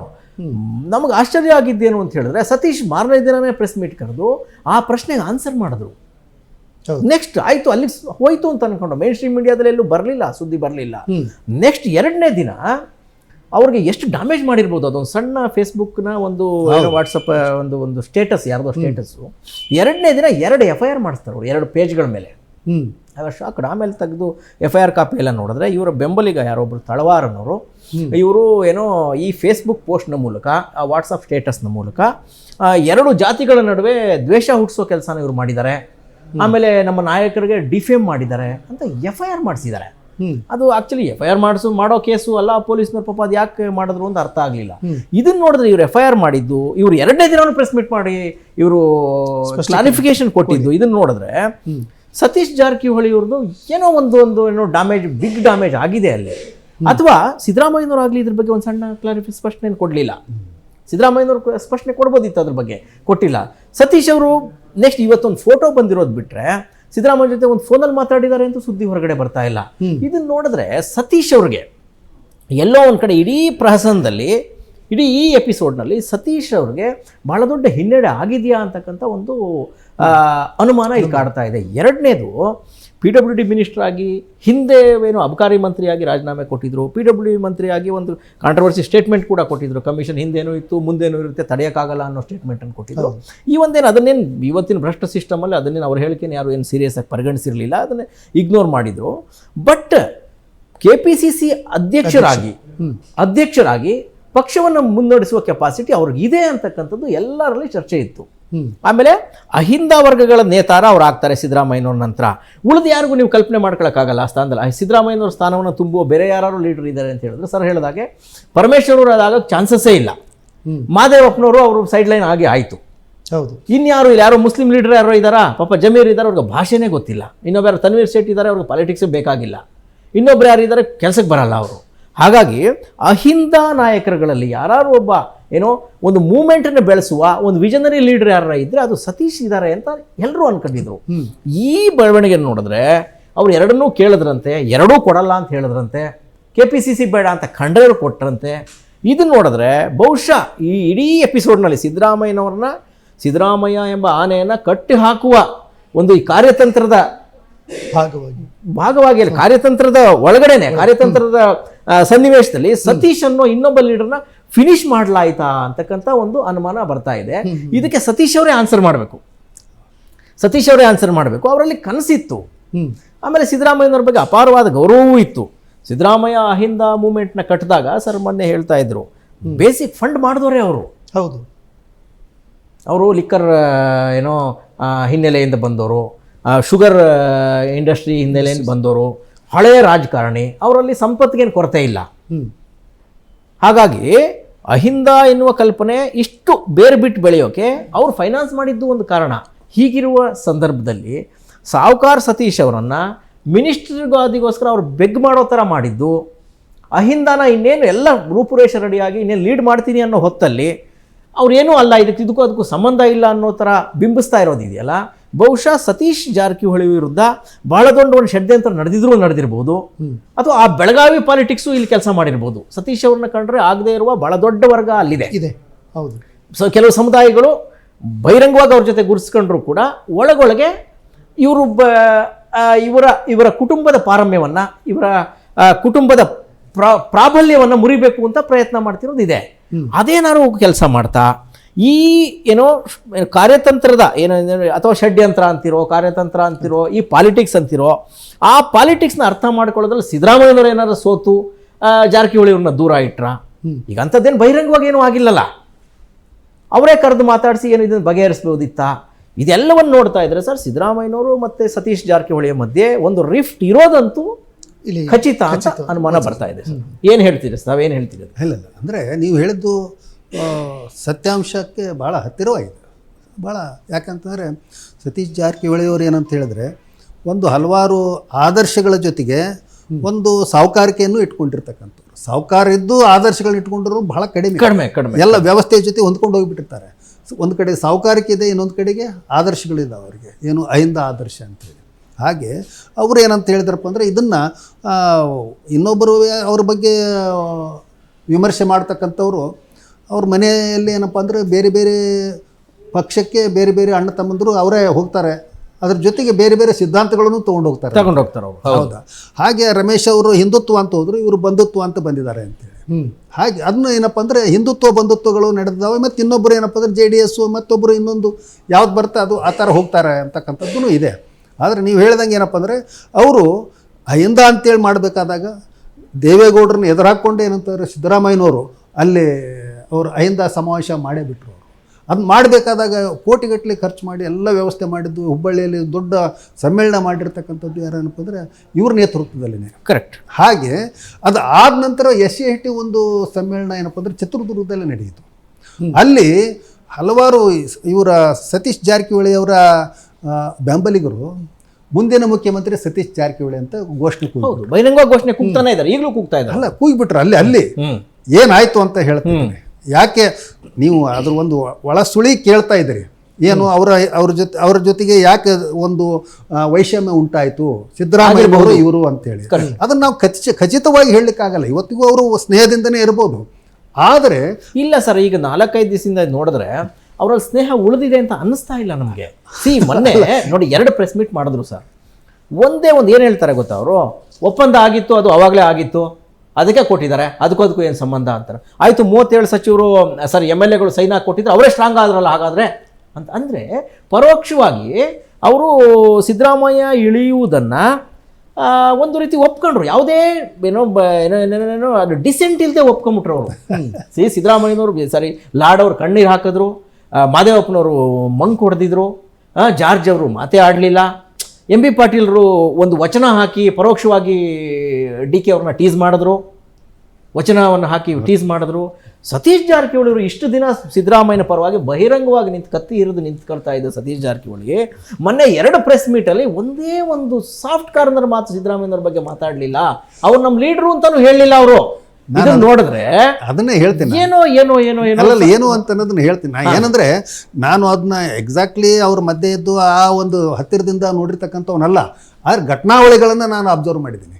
ಅವಲೋಕನದಿಂದ ಏನು ಕಂಡು ಬರುತ್ತೆ ಅಂತಂದರೆ, ಆ ನಂತರದ ಬೆಳವಣಿಗೆಯಲ್ಲಿ ಸಿದ್ದರಾಮಯ್ಯನವರು ಫಸ್ಟ್ ಟೈಮ್ ಸರ್ಕಾರ ಮಾಡಿದಾಗ ರಿಷಫಲ್ ಆಯಿತು. ಆ ರಿಷಫಲ್ನಲ್ಲಿ ಇವ್ರನ್ನ ಕೈ ಬಿಟ್ಬಿಟ್ರು. ಯಾರನ್ನ? ಸತೀಶ್ ಜಾರಕಿಹೊಳಿ. ಹೌದು, ದೊಡ್ಡ ಶಾಕ್ ಅವ್ರಿಗೆ ಸತೀಶ್ ಜಾರಕಿಹೊಳಿ ಅವ್ರಿಗೆ. ಅದು ಇದನ್ನು ನಾವು ಏನು ಅಬ್ಸರ್ವ್ ಮಾಡಬೇಕಂತ. ಯಾಕೆ ಕೈ ಬಿಟ್ಟರು? ಮತ್ತು ರಮೇಶ್ ಅವ್ರನ್ನ ತೊಗೊಂಡ್ರು. ಹೌದ್ರಾ? ಬ್ಯಾಲೆನ್ಸ್ ಮಾಡಿದ್ವಿ ನಾವು ಇದು. ಮತ್ತು ಇವ್ರನ್ನ ಹೆಚ್ಚು ಕಡಿಮೆ ಏನಪ್ಪ ಅಂದ್ರೆ ಅಲ್ಲಿ ಇವ್ರ ವಿರುದ್ಧ ಏನಪ್ಪ ಅಂದ್ರೆ ಅವ್ರನ್ನ ತೊಗೊಂಡಿದ್ದಾರೆ ಅಂತಕ್ಕಂಥ ಒಂದು ಮಾತುಗಳು ಕೇಳಿಬಂದು. ಅದು ಮಾತು ಬೇರೆ. ಅಂದರೆ ಯಾಕೆ ಆಯಿತು ಇದು ಹಿಂಗೆ ಅಂತೇಳಿ ಅಂತಂದರೆ, ಮತ್ತು ಇವರಿಗೆ ಒಂಥರ ಸವಾಲು ಹಾಕಿದ ರೀತಿಯಲ್ಲಿ ಹೋಗಿ ಹೈಕಮಾಂಡ್ಗೆ ಹೋಗಿ ಏನಪ್ಪ ಅಂದ್ರೆ AICC ಕಾರ್ಯದರ್ಶಿ ಆಗಿ ಬಂದರು ಅವರು. ಯಾರು? ಸತೀಶ್ ಜಾರಕಿಹೊಳಿ ಅವರು. ಹಾಗೆ ಇದನ್ನು ಏನಪ್ಪ ಅಂದ್ರೆ ಈ ವಿದ್ಯಮಾನಗಳನ್ನು ನೋಡಿದರೆ, ಈ ಘಟನಾವಳಿಗಳನ್ನು ನೋಡಿದರೆ ಅವರ ಮಧ್ಯದ ಒಂದು ಏನಪ್ಪ ಅಂದ್ರೆ ಇದು ಸಂಬಂಧ ಅಗದಿ ಸುಸ್ಥಿರವಾಗಿದೆ ಅಂಥೇಳಿ ಹೇಳಲಿಕ್ಕೆ ಬರೋದಿಲ್ಲ. ಇವರು ನಾಗರಾಜ್ ಅವರು ಹೇಳ್ದಂಗೆ ಏನೋ ಒಂದು ಯಾಕಿದೆ ಅಂತ ಹೇಳಿದ್ರೆ ಇವೆಲ್ಲ ಘಟನಾವಳಿಗಳು ನಮ್ಮ ಕಣ್ಣು ಮುಂದಿದ್ದಾವೆ.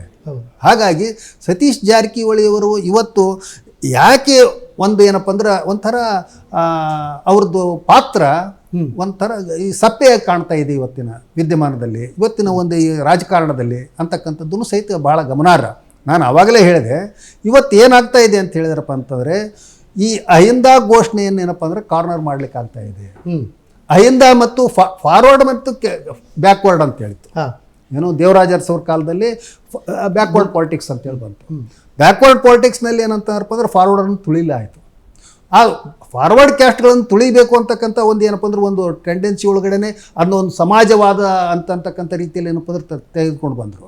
ಹಾಗಾಗಿ ಅವಾಗ ಹಾವನೂರು ಆಯೋಗ ಬಂತು, ಎಲ್ಲ ಬಂತು, ಅದರದ್ದು ಬೇರೆ ಕತೆ. ಈಗೇನಾಗಿದೆ ಅಂತಂದರೆ ಡಿ ಕೆ ಶಿವಕುಮಾರ್ ಅವರು ಅವ್ರದ್ದೇ, ನಾವಾಗಲೇ ಪರಮೇಶ್ವರ್ ಅವ್ರ ಬಗ್ಗೆ ಹೇಳಿದೆ ನಾನು, ಏನಂತಾರಪ್ಪ ಅಂದರೆ ಇಂಥ ಯಾವುದೇ ಸಿದ್ಧಾಂತಗಳಿಗೆ ಅವರು ಪಕ್ಕಾದವರಲ್ಲ ಅಥವಾ ಏನಪ್ಪ ಅಂದ್ರೆ ಅದನ್ನು ಕಟ್ಟು ಬಿದ್ದವರಲ್ಲ ಅಂತೇಳಿ, ಅಹಿಂದ ಅಂತೇಳಿ, ಇನ್ನೊಂದು ಸಮಾಜವಾದ ಅಂತೇಳಿ ಅವರು ಕಾಂಗ್ರೆಸ್ಸಿನ ಕಾರ್ಯಕರ್ತರಾಗಿ, ಕಾಂಗ್ರೆಸ್ಸಿನ ಮುಖಂಡರಾಗಿ ಅವ್ರು ಯಾವ ರೀತಿ ಮುಂದುವರಿಬೇಕು ಅದನ್ನು ಹೋಗ್ತಾ ಇದ್ದಾರೆ. ಹಾಗೆ ಇಲ್ಲಿ ಏನಾಗಿದೆ ಅಂತಾರಪ್ಪ ಅಂದರೆ ಒಂದು ಘೋಷಣೆಗಳನ್ನು ಕೊಟ್ಕೊಂಡು ಹೋಗಿದ್ದಾರೆ ಇವರು, ಅಹಿಂದ ಅಂತೇಳಿ. ನಾವು ನಾಗರಾಜ್ ಅವರು ಚರ್ಚೆ ಮಾಡಿದಾಗ ಅವರು ಒಂದು ಒಳ್ಳೆ ಮಾತು ಹೇಳಿದರು. ಏನಂತ ಹೇಳಿದರೆ, ಅಹಿಂದ ಅನ್ನೋದು ಒಂದು ವೋಟ್ ಬ್ಯಾಂಕ್ ಇದೆ ಅಂತ ಕೇಳಿದೆ. ವೋಟ್ ಬ್ಯಾಂಕ್ ಅಹಿಂದ ಅಂತ ಇಲ್ಲ, ಆದ್ರೆ ನೆರೆಟಿವ್ ಸೃಷ್ಟಿ ಆಯಿತು. ಅದು ಒಂದು ಕಾಲ್ಪನಿಕ. ಯಾಕಂತ ಹೇಳಿದ್ರೆ ಅಹಿಂದ ಅಂತ ಹೇಳ್ತಕ್ಕಂಥ ಒಂದು ಏನು ಅದು ಅಲ್ಪಸಂಖ್ಯಾತ, ಹಿಂದುಳಿದ, ದಲಿತ, ಅಲ್ಲಿ ಸಿದ್ದರಾಮಯ್ಯನವರು ನೇತೃತ್ವದಲ್ಲಿ ಅಹಿಂದ ಆಯಿತು ಅಂತ ಹೇಳಿದ್ರಪ್ಪ ಅಂದ್ರೆ ಅಹಿಂದ ನಾಯಕರೆಲ್ಲರೂ ಏನಪ್ಪ ಅಂದ್ರೆ ಸೋಲಿಸಲ್ಪಟ್ರು, ಮೂಲೆ ಗುಂಪಾಗಲ್ಪಟ್ರು. ಯಾಕೆ? ಅದು ಮುಸ್ಲಿಮರು ಇರ್ಬೋದು, ಮತ್ತು ಇವರು ಖರ್ಗೆ ಅವರು ಇರ್ಬೋದು, ಪರಮೇಶ್ವರ್ ಇರ್ಬೋದು, ಇದು ಇಡೀ ಕಾಂಗ್ರೆಸ್ಸಿನ ಒಳಗಡೆ ಇರ್ತಕ್ಕಂಥವ್ರೇ ಆಶ್ಚರ್ಯದಿಂದ ನೋಡ್ಲಿಕ್ಕೆ ಹತ್ತಿದ್ರು. ಅಹಿಂದ ಅಂತ ಹೇಳ್ತಾರೆ, ಇಲ್ಲ ಹಿಂಗೆಲ್ಲ ಆಗ್ತಾ ಇದೆಯಲ್ಲ ಅಂತೇಳಿ. ಹೌದ್ರಾ? ಹಾಗಾಗಿ ಇವತ್ತು ಬೇರೆ ಒಂದು ಶಿಫ್ಟ್ ಆಗಿದೆ, ಮುಂದಿನ ಚುನಾವಣೆಗಳನ್ನು ದೃಷ್ಟಿಯಲ್ಲಿಟ್ಟುಕೊಂಡು ಅಂತಕ್ಕಂಥದ್ದು ನನಗೆ. ಹಾಗಾಗಿ ಈ ಫಾರ್ವರ್ಡ್ ಮತ್ತು ಅಹಿಂದ ಇವೆರಡರ ಒಂದು ಧ್ರುವೀಕರಣ ಕಾಂಗ್ರೆಸ್ ಒಳಗಡೆ ಸ್ಟಾರ್ಟ್ ಆಗಿದೆ ಅಂತೇಳಿ. ಸರ್, ನೀವು ಹೇಳಿದಾಗ ನನಗೆ ಅನ್ನಿಸ್ತಾ ಇದೆ, ಸಿದ್ದರಾಮಯ್ಯ ಮತ್ತು ಜಾರಕಿಹೊಳಿ ಅವರ ನಡುವಿನ ವೈಯಕ್ತಿಕ ಒಂದು ಈಗೋ ಅಂತಿರೋ, ಒಂದು ಕ್ಲಾಶ್ ಅಂತಿರೋ, ಅದು ಇಡೀ ಅಹಿಂದಾದ ಮೇಲೆ, ಅಹಿಂದ ಸೋಕಾರ್ಡ್ ಕಾಲ್ಪನಿಕ ಏನೋ ನರೇಟಿವ್ ಇದೆಯಲ್ಲ, ಅದರ ಮೇಲಂತೂ ಭಾಳ ದೊಡ್ಡ ಹೊಡೆತ ಬಿಡ್ದಿದೆ ಅಂತ ಅನಿಸುತ್ತೆ ಸರ್. ಆಮೇಲೆ ಈಗ ನನಗೆ ರೀಕಾಲ್ ಮಾಡ್ಕೊಂಡೆ, ಇದು ಸಿದ್ದರಾಮಯ್ಯನವರು ಇತ್ತೀಚೆಗೆ ಅಹಿಂದ ಬಗ್ಗೆ ಮಾತಾಡೋ ಸಂದರ್ಭದಲ್ಲಿ ಅವ್ರು ಹೇಳಿದ್ರು, ದ್ವಾರಕನಾಥ್ ಅವ್ರನ್ನ ಜ್ಞಾಪಿಸ್ಕೊಂಡ್ರು. ಅವರು ದ್ವಾರಕನಾಥ್ ಅಂತ ಒಬ್ಬರಿದ್ದರು, ಲಂಕೇಶ್ ಪತ್ರಿಕೆ ಎಡಿಟರ್ ಇದ್ದರು. ಅವರು ಜಾಲಪ್ಪನವರು ಜಾಲಪ್ಪನವ್ರ ಹೆಸರನ್ನು ಪ್ರಸ್ತಾಪ ಮಾಡಲಿಲ್ಲ ಬಹುಶಃ ಅವರು. ಜಾಲಪ್ಪನವರು ಇದರ ಅಹಿಂದಾದ ರೂವಾರಿ ಜಾಲಪ್ಪನವರು ಯಾವುದೋ ಪ್ರೆಸ್ ಮೀಟಲ್ಲಿ ಅಹಿಂದ ಅನ್ನುವ ಕಲ್ಪನೆಯ ಬಗ್ಗೆ ಡಿಸ್ಕಸ್ ಮಾಡಬೇಕಾದ್ರೆ ದ್ವಾರಕನಾಥ್ ಅವರು ಬಂದು ಲಂಕೇಶ್ವರ ಜೊತೆ ಚರ್ಚೆ ಮಾಡಿ ಅಹಿಂದ ಅನ್ನುವ ಕಾನ್ಸೆಪ್ಟ್ ಶುರುವಾಯಿತು ಅಂತ ನಾನು ಯಾರೋ ಹೇಳಿದ್ದನ್ನು ಕೇಳಲ್ಪಟ್ಟಿದ್ದೆ ನಾನು. ಸಿದ್ದರಾಮಯ್ಯನವರು ದ್ವಾರಕನಾಥ್ ಅವರ ಹೆಸರನ್ನ ಪ್ರಸ್ತಾಪ ಮಾಡಿದ್ರು, ಜಾಲಪ್ಪನವ್ರ ಹೆಸರನ್ನು ಹೇಳ್ದಂಗಿಲ್ಲ. ಎಲ್ಲೂ ಕೂಡ ಸ್ಟಾರ್ಟ್ ಆಗಿದ್ದೇ ಜಾಲಪ್ಪನವರಿಂದ ಕಾನ್ಫರೆನ್ಸ್ ಕೂಡ ಮಾಡಿದ್ರು, ಸಮ್ಮೇಳನ ಮಾಡಿದ್ರು. ಕರೆಕ್ಟ್. ಆದರೆ ಸರ್, ಅಹಿಂದ ಅನ್ನುವ ಕಲ್ಪನೆಯ ಚರ್ಚೆ ಬಗ್ಗೆ, ಅಹಿಂದ ಕಾನ್ಸೆಪ್ಟ್ ಬಗ್ಗೆ ಮಾತಾಡ್ಬೇಕಾದ್ರೆ ಸಿದ್ದರಾಮಯ್ಯನವರು ಜಾರಕಿಹೊಳಿ ಅವರ ಹೆಸರನ್ನ ಎಲ್ಲೂ ಎತ್ತಿದ್ದನ್ನು ನಾನಂತೂ ಕೇಳಿಲ್ಲ. ನೀವು ಕೇಳಿದ್ರೆ ಹೇಳಿ. ನನಗನ್ನಿಸ್ತಾ ಇದೆ ಸರ್, ಇನ್ನೊಂದು ಸುದ್ದಿ ಬಂತು ಇತ್ತೀಚೆಗೆ. ಸತೀಶ್ ಜಾರಕಿಹೊಳಿ ಬಹಳ ಮಹತ್ವಾಕಾಂಕ್ಷಿ, ಇವತ್ತಲ್ಲ ನಾಳೆ ಮುಖ್ಯಮಂತ್ರಿ ಆಗಲೇಬೇಕು ಅಂತ ಮನಸ್ಸಲ್ಲಿದೆ. ಒಂದು ವೇಳೆ ಸಿದ್ದರಾಮಯ್ಯನವರು ಈ ಟರ್ಮಲ್ಲಿ ಇಳಿದೇ ಇದ್ದರೆ KPCC ಬಿಡೋಕ್ಕೆ ಸಾಧ್ಯ ಇಲ್ಲ. KPCCಗೆ ನಾನು ಅಧ್ಯಕ್ಷ ಆಗದೆ ಇದ್ದರೆ ನೆಕ್ಸ್ಟ್ CM ಹಾದಿ ನಂದು ಸುಗಮ ಆಗೋದಿಲ್ಲ. ಈ ಕಾರಣಕ್ಕೋಸ್ಕರ ಅನಿವಾರ್ಯವಾಗಿ DK ಪಾಳ್ಯಕ್ಕೆ ಜಂಪ್ ಆಗಿ, ಸತೀಶ್ ಅವರು DK ಪಾಳ್ಯಕ್ಕೆ ಜಂಪ್ ಆಗಿ, ಇವರು ಈ 37 ಶಾಸಕರ ಸಹಿ ಅನ್ನೋ ಕಾನ್ಸೆಪ್ಟ್ ಇದೆಯಲ್ಲ, ಅವ್ರ ವಾದ ನಾನು ಹೇಳ್ತಾ ಇದ್ದೀನಿ, ಇದು ನನ್ನ ಆರ್ಗ್ಯುಮೆಂಟ್ ಅಲ್ಲ. ಅವರು DK ಪರವಾಗಿ ಜಂಪ್ ಆಗಿ ಸಿದ್ದರಾಮಯ್ಯನವರ ಪದತ್ಯಾಗಕ್ಕೆ ಇವರು ಕೂಡ ವೇದಿಕೆ ಸಿದ್ಧ ಮಾಡಿದ್ರು. ಈ ಸೇಡ್ಗೆ KPCC ಅಧ್ಯಕ್ಷ ಆಗಕ್ಕೆ ನಾನು ಬಿಡಲ್ಲ ಅಂತ ಸಿದ್ದರಾಮಯ್ಯನವರು ಮೈಂಡಲ್ಲಿ ಇದೆ. ಹಾಗಾಗಿ ಸತೀಶ್ ಜಾರಕಿಹೊಳಿ ಅತಂತ್ರ ಆಗಿದ್ದಾರೆ ಅಂತಕ್ಕಂಥ ಚರ್ಚೆ ಈ ಒಂದು ಪಾಳ್ಯದಲ್ಲಿ ಇರ್ತಕ್ಕಂಥದ್ದು. ಸರ್, ಈಗ ನಾನು ಹೇಳೋದು, ಸತೀಶ್ ಜಾರಕಿಹೊಳಿ ಯಾರೇ ಏನು ಹೇಳಿದ್ರು, ಸಿದ್ದರಾಮಯ್ಯ ಹೇಗೆ ಒಬ್ಬ ಕಮಿಟೆಡ್ ಲೀಡ್ರು, ಒಂದಷ್ಟು ಸಮುದಾಯಗಳ ಬಗ್ಗೆ ಫಸ್ಟ್ ಟರ್ಮಲ್ಲಿ ಕಾಳಜಿ ಇಟ್ಕೊಂಡಿದ್ರು ಅವರು. ಸೆಕೆಂಡ್ ಟರ್ಮಲ್ಲಿ ನಾವು ಮಾತಾಡೋದು ಬೇಡ. ಈಗ ಅವರ ಮಗನ ಕರ್ಕೊಂಡೋಗಿ ಅಲ್ಲಿ ಲಾಬಿ ಮಾಡ್ತಿರೋದು ಇದೆಯಲ್ಲ, ಅದು ಸಿದ್ದರಾಮಯ್ಯನವ್ರು ಮಾಡಬೇಕಾದ ಕೆಲಸ ಅಂತ ಜನ ಅನ್ಕೊಳ್ಳಲ್ಲ. ಸಿದ್ದರಾಮಯ್ಯನವ್ರು ಅದನ್ನು ಮಾಡಬಾರ್ದಿತ್ತು ಅಂತ ಹೇಳ್ತಾರೆ. ಫಸ್ಟ್ ಟರ್ಮಲ್ಲಿ ಅವ್ರು ಮಾಡಿದ ಕೆಲಸಗಳಿದೆಯಲ್ಲ, ಭಾಳ ಒಳ್ಳೆ ಕೆಲಸಗಳು. ಈಗ ಬೆಂಗಳೂರಿನ ಜನಕ್ಕೆ ಇಂದಿರಾ ಕ್ಯಾಂಟೀನ್ ಅಂತ ಮಾಡಿ, ಎಲ್ಲಿಂದರೋ ಬಂದ ಕೂಲಿಕಾರರಿಗೆ, ಬಡವರಿಗೆ, ಇನ್ನೊಬ್ಬರಿಗೆ ಊಟ ಕೊಟ್ಟ ಕಾನ್ಸೆಪ್ಟ್ ಇದೆಯಲ್ಲ, ಭಾಳ ದೊಡ್ಡದು. ತುಂಬ ಕೆಲಸಗಳು ಮಾಡಿದ್ದಾರೆ, ತುಂಬ ಅಪ್ರಿಷಿಯೇಷನ್. ಇರಸ್ಪೆಕ್ಟಿವ್ ಆಫ್ ಪಾರ್ಟೀಸ್ ಅವ್ರಿಗೆ ಗೌರವ ಕೊಡ್ತಾರೆ. ಬಟ್ ಸೆಕೆಂಡ್ ಟರ್ಮ್ ಸಿದ್ದರಾಮಯ್ಯ ಅದಲ್ಲ, ಅದು ಎಲ್ಲರೂ ಮಾತಾಡ್ತಾ ಇದ್ದಾರೆ. ಅದೇ ರೀತಿಯ ಲೀಡ್ರು ಸತೀಶ್ ಕೂಡ ಒಂದು ಏನೋ ಈಗಿನ ರಾಜಕಾರಣ ಕೇವಲ ಬಿಸ್ನೆಸ್ ಆಗಿರೋ ಸಂದರ್ಭದಲ್ಲಿ, ಕೇವಲ ಹಣ, ಹೂಡಿಕೆ, ಇನ್ವೆಸ್ಟ್ಮೆಂಟು, ಲಾಭ, ನೆಕ್ಸ್ಟ್ ಇನ್ವೆಸ್ಟ್ಮೆಂಟು ಈಗಿರೋ ಸಂದರ್ಭದಲ್ಲಿ ಸತೀಶ್ ಕೂಡ ಒಂದಷ್ಟು ಹೊರನೋಟಕ್ಕಾದರೂ ಒಂದಷ್ಟು ಏನೋ ಆರೋಗ್ಯಕರವಾದ ಮಾತನ್ನು, ಸಮಾಜದ ಆರೋಗ್ಯಕರ ಮಾತನ್ನು ಆಡ್ತಾ ಇರುವಂಥ ಸತೀಶ್ ಅವ್ರನ್ನ ಈ ಪಾಲಿಟಿಕ್ಸು, ಈ ಕಾಂಗ್ರೆಸ್ನ ಇನ್ನರ್ ಪಾಲಿಟಿಕ್ಸು ಅಥವಾ OBC ಲೀಡರ್ಗಳ ಇನ್ನರ್ ಪಾಲಿಟಿಕ್ಸು, ಕಾನ್ಫ್ಲಿಕ್ಟು, ಅಥವಾ ಅವರ ವೈಯಕ್ತಿಕ ಈಗೋಗಳು, ಆ ಸತೀಶ್ ಅವರ ಕೆರಿಯರ್ ಮೇಲೆ ಒಂದು ದೊಡ್ಡ ಡ್ಯಾಮೇಜ್ ಮಾಡ್ತಾ ಇದೆ ಅಂತ ನಿಮ್ಗೆ ಅನ್ಸಲ್ವಾ ಸರ್? ಖಂಡಿತ ಅದು ಅವ್ರನ್ನ ಕಾರಣ ಮಾಡ್ತಾ ಇದ್ದಾರೆ. ಅವ್ರಿಗೆ ಏನಂತ ಹೇಳಿದ್ರಪ್ಪ ಅಂದರೆ ಈಗ ಆಪ್ಷನ್ಸು ಎಲ್ಲಿ ಬೇರೆ ಕಡೆಗೆ ಎಲ್ಲಿ ಹೋಗಬೇಕು ಅವ್ರು ಏನಪ್ಪ ಅಂದ್ರೆ ಅಹಿಂದ ಅಂತೇಳಿ ಇಟ್ಕೊಂಡು ಇದು ಬಂಧುತ್ವ ಮಾನವ ಬಂಧುತ್ವ ಅಂತ ಇಟ್ಕೊಂಡು BJPಗೆ ಹೋಗ್ಲಿಕ್ಕೆ ಸಾಧ್ಯ ಇಲ್ಲ ಅಂತ ಹೇಳ್ತಕ್ಕಂಥದ್ದು. ಹೌದ್ರಾ? ಹಾಗೆ ಇಲ್ಲಿ ಆ ಸಿದ್ಧಾಂತ ಅಡ್ಡ ಬರುತ್ತೆ ಅವ್ರಿಗೆ. ಇಲ್ಲ ಅದನ್ನು ಬಲಿ ಕೊಟ್ಟು ಅವ್ರು ಹೋಗ್ಬೇಕಾಗುತ್ತೆ ಅಲ್ಲೇ. ಹೌದ್ರಾ? ಬಂಧುತ್ವವನ್ನು ಬಲಿ ಕೊಟ್ಟು ಮತ್ತೆ ಹಿಂದುತ್ವಕ್ಕೆ ಹೋಗ್ಬೇಕಾಗುತ್ತೆ ಅವರು. ಅದನ್ನು ಮಾಡ್ಲಿಕ್ಕಿಲ್ಲ ಅವರು ಬಹುಶಃ. ಅಲ್ಲ, ಅದು ಹೇಳಕ್ಕೆ ಬರಲ್ಲ. ಯಾಕೆ ಅಂತ ಹೇಳಿದಾರಪ್ಪ ಅಂತಂದರೆ ಇವತ್ತಿನ ರಾಜಕಾರಣದಲ್ಲಿ ಸಿದ್ಧಾಂತಗಳನ್ನು ಅವರು ಏಣಿಯಾಗಿ ಉಪಯೋಗ ಮಾಡ್ಕೊಳ್ತಾ ಇದ್ದಾರೆ. ಸಿದ್ದರಾಮಯ್ಯನವರು ಒಳಗೊಂಡಂತೆ ಸಿದ್ಧಾಂತಗಳು ಅವ್ರಿಗೆ ಏಣಿ ಆಗಬೇಕು. ಅವರ ಒಂದು ಏನಪ್ಪ ಅಂದರೆ ಟಾರ್ಗೆಟ್ ರೀಚ್ ಆಗಲಿಕ್ಕೆ, ಅವರ ಒಂದು ಅಧಿಕಾರ ಪಡೆದುಕೊಳ್ಳಲಿಕ್ಕೆ ಸಿದ್ಧಾಂತಗಳು ಬೇಕಷ್ಟೇ. ಹಾಗಾಗಿ ಸಿದ್ಧಾಂತಗಳು ಏನಪ್ಪ ಅಂದರೆ ಇವತ್ತು ಸಿದ್ಧಾಂತಗಳೇ ಗುರಿ ಅಲ್ಲ, ಅಧಿಕಾರ ಗುರಿ, ಅದಕ್ಕೆ ಸಾಧನೆಯು. ಹೀಗಾಗಿ ಟೂಲ್ ಅಷ್ಟು ಕರೆಕ್ಟು. ಹಾಗಾಗಿ ಇವತ್ತೇನಾಗ್ತದೆ ಅಂತ ಹೇಳಲಿಕ್ಕೆ ಬರಲ್ಲ. ಮತ್ತು ಅವರ ಕಮಿಟ್ಮೆಂಟು ಯಾವ ರೀತಿ ಇರ್ತದೆ, ಹೇಗಿರ್ತದೆ. ಇವತ್ತು ನಾವು ಎಲ್ಲ ರಾಜಕಾರಣದಲ್ಲಿ ಏನಪ್ಪ ಅಂದರೆ ಈ ಕೇಜ್ರಿವಾಲ್ ಅಂತವ್ರು ನೋಡಿದ್ದೀವಿ. ಅಣ್ಣಾ ಹಜಾರೆ ಹೋರಾಟದಲ್ಲಿ ಏನಪ್ಪ ಅಂದರೆ ಭ್ರಷ್ಟಾಚಾರದ ವಿರುದ್ಧದ ಹೋರಾಟದಲ್ಲಿ ಬಂದವರು ಅವರೆಲ್ಲ ಇವತ್ತೆಲ್ಲ ಅನೇಕ ಆರೋಪಗಳನ್ನು ಏನಪ್ಪ ಅಂದರೆ ಎದುರಿಸ್ತಾ ಇದ್ದಾರೆ. ಮತ್ತು ಬೇರೆ ಬೇರೆ ರೀತಿಯಿಂದ ಏನಪ್ಪ ಅಂದರೆ ಎಲ್ಲ ಡೆವಲಪ್ಮೆಂಟ್ಗಳು ಆಗಿರೋದನ್ನು ನೋಡ್ತಾ ಇದ್ದೀವಿ ನಾವು. ಹೀಗಾಗಿ ಭ್ರಷ್ಟಾಚಾರದ ಬಗ್ಗೆ ಇವತ್ತೇನಪ್ಪ ಅಂದರೆ ನಾವು ಜಾಸ್ತಿ ಒತ್ತು ಕೊಡೋದಕ್ಕಿಂತ ಇವತ್ತು ಏನು ಜನ ಉಪಯೋಗಿ ಸಮಾಜದ ಪರವಾಗಿರ್ತಕ್ಕಂಥ ಕೆಲಸಗಳು ಏನಾಗ್ತಾ ಇದಾವೆ ಅಂತ ಅನ್ನೋದು ನೋಡೋದು ಭಾಳ ಇಂಪಾರ್ಟೆಂಟ್ ಅನ್ಸ್ಬಿಟ್ಟೈತೆ ನಮಗೆ. ಯಾಕಂದರೆ ಅದನ್ನು ಫಿಲ್ಟರ್ ಮಾಡಲಿಕ್ಕೆ ಹೋದ್ರಪ್ಪ ಅಂದರೆ ಯಾರು ಉಳಿಯಲ್ಲ ಇವತ್ತು. ಹಾಗೆ ಕುಟುಂಬ ರಾಜಕಾರಣ ಹಂಗೆ ಆಗೋಗಿದ್ದೀರಾ ಸರ್? ಕುಟುಂಬ ರಾಜಕಾರಣ ನೋಡಿ, ಈಗ ಖರ್ಗೆ ಅವರು ತಮ್ಮ ಪುತ್ರನನ್ನೇ ತಂದಿದ್ದಾರೆ. ಈಗ ಸತೀಶ್ ಮಗಳನ್ನ MP ಮಾಡಿದ್ರು. ಈಗ ಇದೇ ಸಿದ್ದರಾಮಯ್ಯನವ್ರ ಸರ್ದಿ ಅಲ್ಲ, ಯಾರು ಸತೀಶ್ ಅವರು ತಮ್ಮ ಮಗಳನ್ನ MP ಮಾಡಿದ್ರು. ಇವರು ಮಾಡಿದಾರಲ್ಲ, ಖಂಡ್ರೆ ಅವರು ಮಾಡಿದ್ದಾರೆ. ಖಂಡ್ರೆ ಅವರು ಮಾಡಿದ್ರು. ಹೌದಾ? ಇವತ್ತು ಸಿದ್ದರಾಮಯ್ಯನವ್ರಿಗೆ ಏನಂತಂದ್ರಪ್ಪ ಅಂದರೆ ಒಂದು ದೊಡ್ಡ ಹೆಸರಿತ್ತಲ್ಲ, ಅದು ಏನಪ್ಪ ಅಂದ್ರೆ ನೀವು ಹೇಳೋ ಮೂಲಕ ಏನಪ್ಪ ಅಂದ್ರೆ ನಾನು ನೋಡಿದಾರಪ್ಪ ಅಂದರೆ ಇವತ್ತು ಅದು ಕುಟುಂಬ ರಾಜಕಾರಣಕ್ಕೆ ಇಳಿದ್ಬಿಟ್ರು ಅವರು. ಕುಟುಂಬ ರಾಜಕಾರಣಕ್ಕೆ ಇಳಿದು ಅವರು ಆ ಎಲ್ಲ ಹೆಸರು ಏನಪ್ಪ ಅಂತಾರಪ್ಪ ಅಂದ್ರೆ ಅದು ಒಂಥರ ಮಾಸಿ ಹೋಗಿಬಿಟ್ಟಿತ್ತು. ಹಾಗೆ ಇವರು ಏನಪ್ಪ ಅಂದ್ರೆ ಇವತ್ತು ದಲಿತ ಮುಖಂಡರು ಅಂತ ಹೇಳ್ತಾರೆ. ಅವರು ತಮ್ಮ ಪುತ್ರನಿಗೆ ಏನಪ್ಪ ಅಂದ್ರೆ ಅವರು ಕಟ್ಟು ಬಿದ್ರಲ್ಲ. ಮಾದೇವಪ್ಪ ಮಗನ್ನ MP ಮಾಡಿದ್ರು, ಖಂಡ್ರೆ ಮಗನ್ನ ಮಾಡಿದ್ರು. ಕಾಂಗ್ರೆಸ್ ಎಲ್ಲ ಇವ್ರ ಮಕ್ಕಳು ಅಣ್ಣ ತಮ್ಮಂದ್ರು ಇವ್ರಿಗೆ ಕೊಡ್ತಾ ಹೋದ್ರೆ ಈ ನಮ್ಮ ಜೆನ್ಸಿಗಳೇನ್ ಮಾಡ್ಬೇಕು, ಕಾಕ್ರೋಚ್ಗಳೇನ್ ಮಾಡ್ಬೇಕು, ಅಥವಾ ಇವ್ ನಲ್ಪಾಡ್ ಸಿದ್ಧಾಂತ ನಮ್ಮ ಹ್ಯಾರಿಸ್ ಅವ್ರ ಮಗ ನಲ್ಪಾಡ್ ಅನ್ನೋರೊಬ್ರು ಇದಾರೆ, ಮೊನ್ನೆ ಹೇಳಿದ್ರಲ್ಲ MLA ಮಗ MLA ಆಗ್ಬೇಕು, ಮಿನಿಸ್ಟರ್ ಮಗ ಮಿನಿಸ್ಟರ್ ಆಗ್ಬೇಕು, ಜಾಡ್ಮಾಲಿ ಮಗ ಕಸ ಹೊಡ್ಕೊಂಡೇ ಇರಬೇಕು ಅಂತ ಹಿಂಗೆ ಈ ಲೆವೆಲ್ಗೆ ತಂದ್ಬಿಟ್ರಲ್ಲ ಸರ್ ಇವರೆಲ್ಲ.